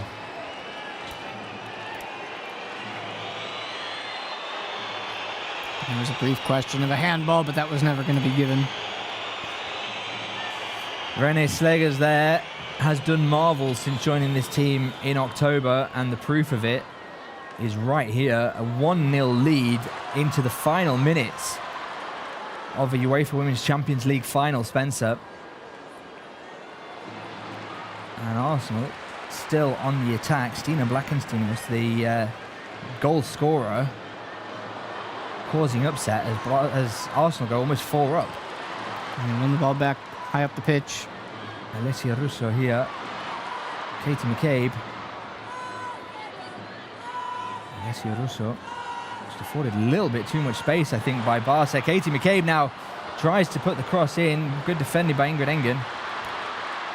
Barca now needs to try and do something. Aitana Bonmati now powering forward to gain some ground. Salma Pagliuelo and Eva Pajor are there. Arsenal are creating that high defensive line, which is just stopping Eva Pajor from being able to make the break. Will Barca get a free kick from that?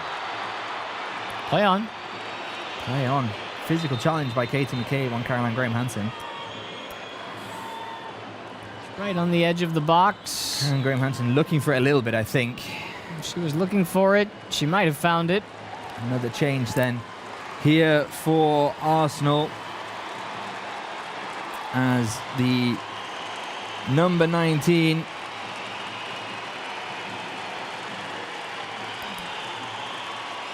Caitlin Ford comes off after playing a very convincing match. There's various Arsenal fans here almost struggling to believe what's happening.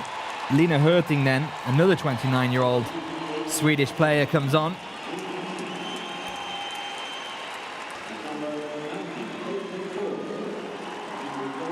You start to reach that point in the match when you're up in the final minutes of a final that you start to believe that this may well happen, and I think Caitlin Ford will just get a little bit emotional coming off the pitch there. Well, if we know anything about Barca, these games are not done until the final whistle is blown. They're going to give it everything for what's probably another 8 or 9 minutes, we would guess. You'd imagine there'll be some stoppage time in this second half. Oh, there will be. Alexia then, nice through ball to Aitana, heels it back to Eva Bajor, who's Much possession there. She's had all match, I think. Nice cross in. The header goes the way of Arsenal, though. Alexia sees it back out as Barca trying to look a little bit more organised at this point. Irene to Onabatye. Just got to keep putting these into the box, and one of them needs to come through. Aitana from Caroline Graham Hansen sends it through for Graham Hansen. Graham Hansen shut down by Steph Catley. And there's corner number 10.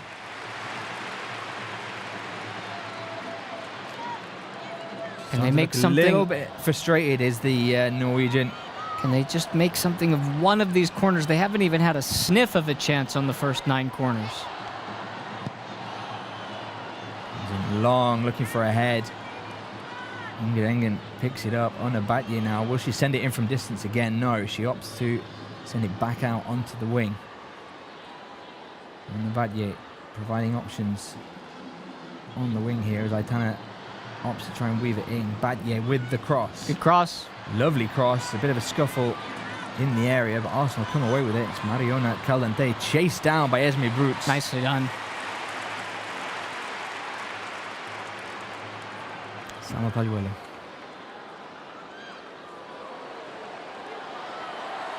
Clashes with Neil Williamson. And wins the free kick. She's going to get called for the foul, and Williamson's got a little bit of blood on her. Oh, sorry, it was Beth Mead.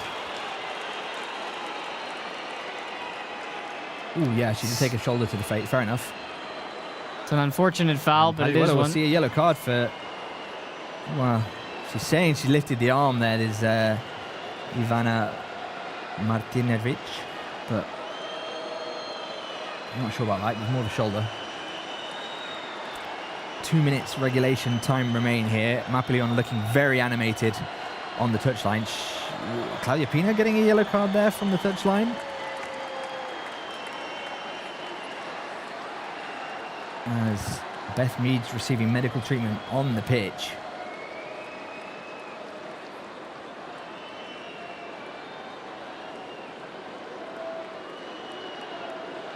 Romeo giving some pretty rigorous instruction to Aitana Bonmati there. As we reach the 89th minute of regulation time, it is a blood injury, which is why it's being treated there on the pitch, and it's to the face, which is why they have to treat it in its place rather than taking the player off the pitch. Much to the displeasure of the Barca fans in the stadium.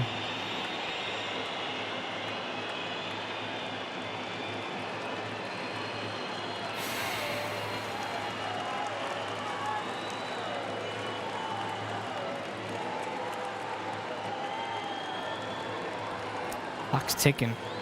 The clock runs down to 90 minutes. Beth Mead is back on her feet. She's been taken to the touchline. Looks like she is able to continue playing though. We will find out how much added time is given here.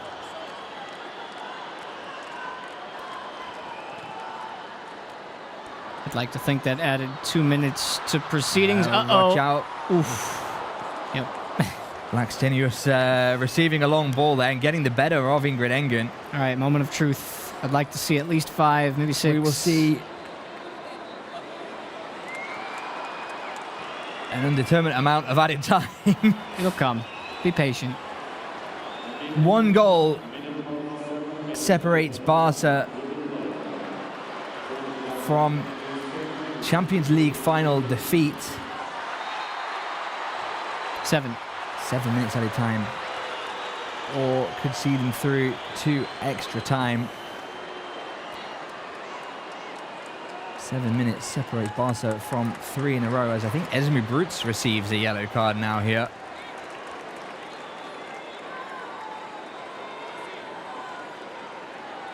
From that angle, it's not really easy to tell what happened. Brutes was certainly involved. Whether she was the perpetrator of a yellow cardable offence or not is to be seen. It looks like Arsenal are going to set to make a final change. Lotte Verbenmog set to come on, the 26-year-old. Replaces Alessia Russo.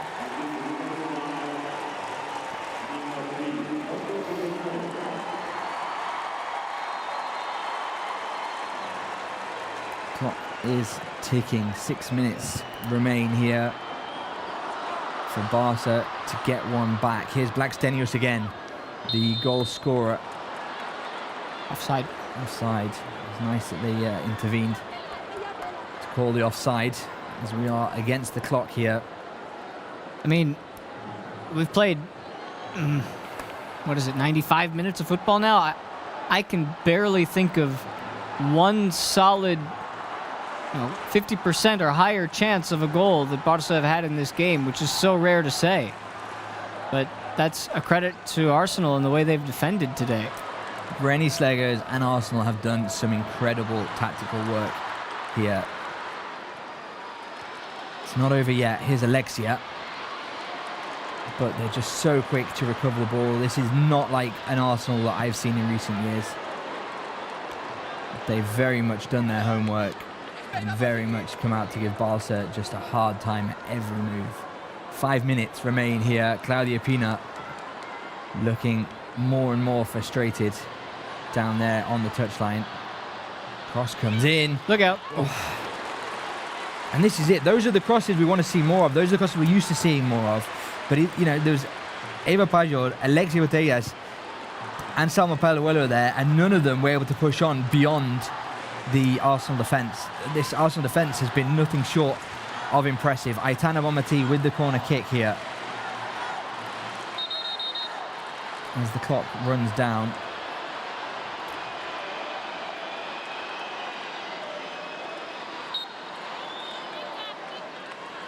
Cindy Schertenleib, her first Champions League final, I think. Her hands there, saying a quiet little prayer. Corner kick for the 12th time comes to nothing. Yeah, that's been a problem today. They just haven't been able to generate chances. Opportunities. Rennie Slegers up off her bench.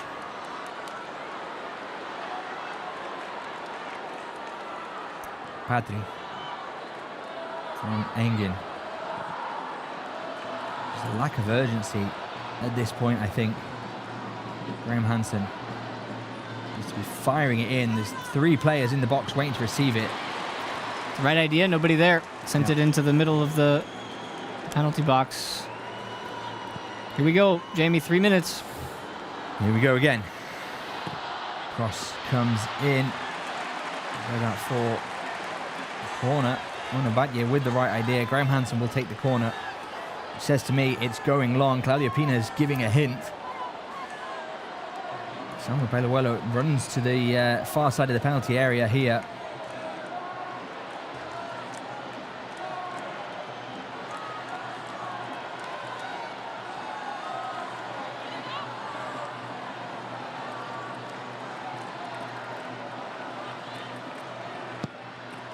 Comes in long. All the way. Arsenal defence again. They tried to recover it. Barca just trying to make something from the chaos, but Arsenal just getting the better of it. And here's Mariona Caldente in heaps of room. She has put a pause on it as she comes face to face with Aitana Bonmatí. She clashes with Esme Brutes and Onabatye. That's a veteran move from a veteran player. Yeah. Knowing exactly what she was getting herself into there. She's got a smile on her face. Not a whole lot in it, but there's enough. Arsenal, in the dying moments of this match, take a free kick in quite the spicy position.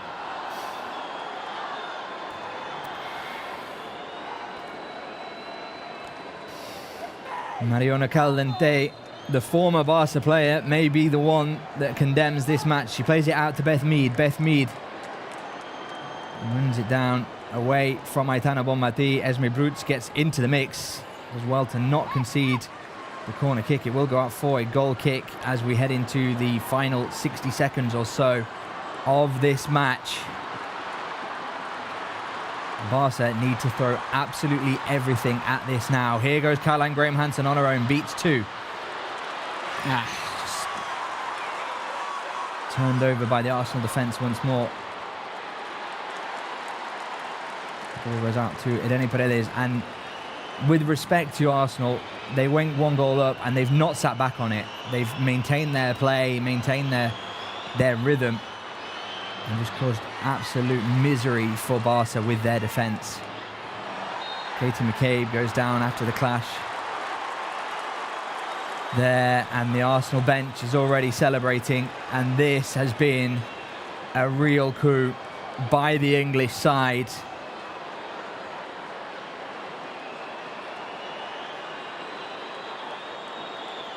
The last time they did this was in 2007, and Barca hadn't even played a European match, Spencer.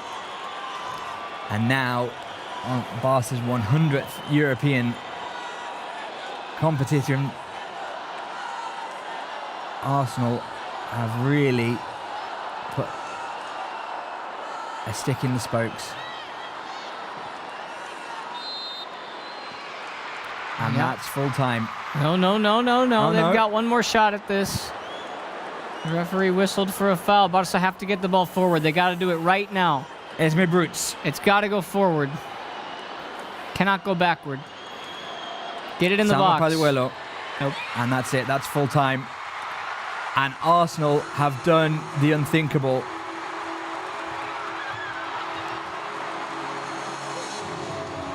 "18 years on, Arsenal have reclaimed the UEFA Women's Champions League title. They've done it by the absolute minimum. A goal by Stina Blackstenius, but a match where they have given it their all, and they've absolutely just neutralized Barca. Spencer, very quickly, your thoughts? Credit to Arsenal. They went out, they got a goal. Barca never had it today, and they'll learn from this and try to get back for a 6th time.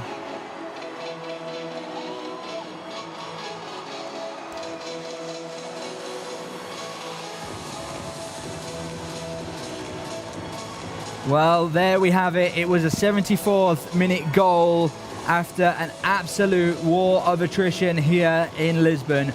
Arsenal take the UEFA Women's Champions League title from Barca after 2 years of glory. Arsenal, 13 years on. It was an impressive performance from them today, and I think 18 years on. Yeah, I've done my maths all wrong.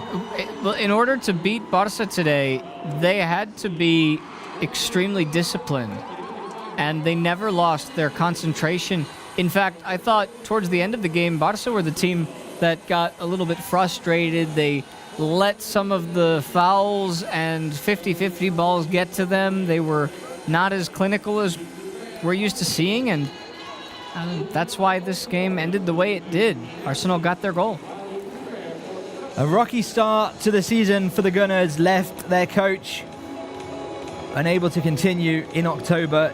Jonas Eideval forced out, and Rennie Slegers came in. She was in the Arsenal youth system when they won the Champions League back in 2006 and 7.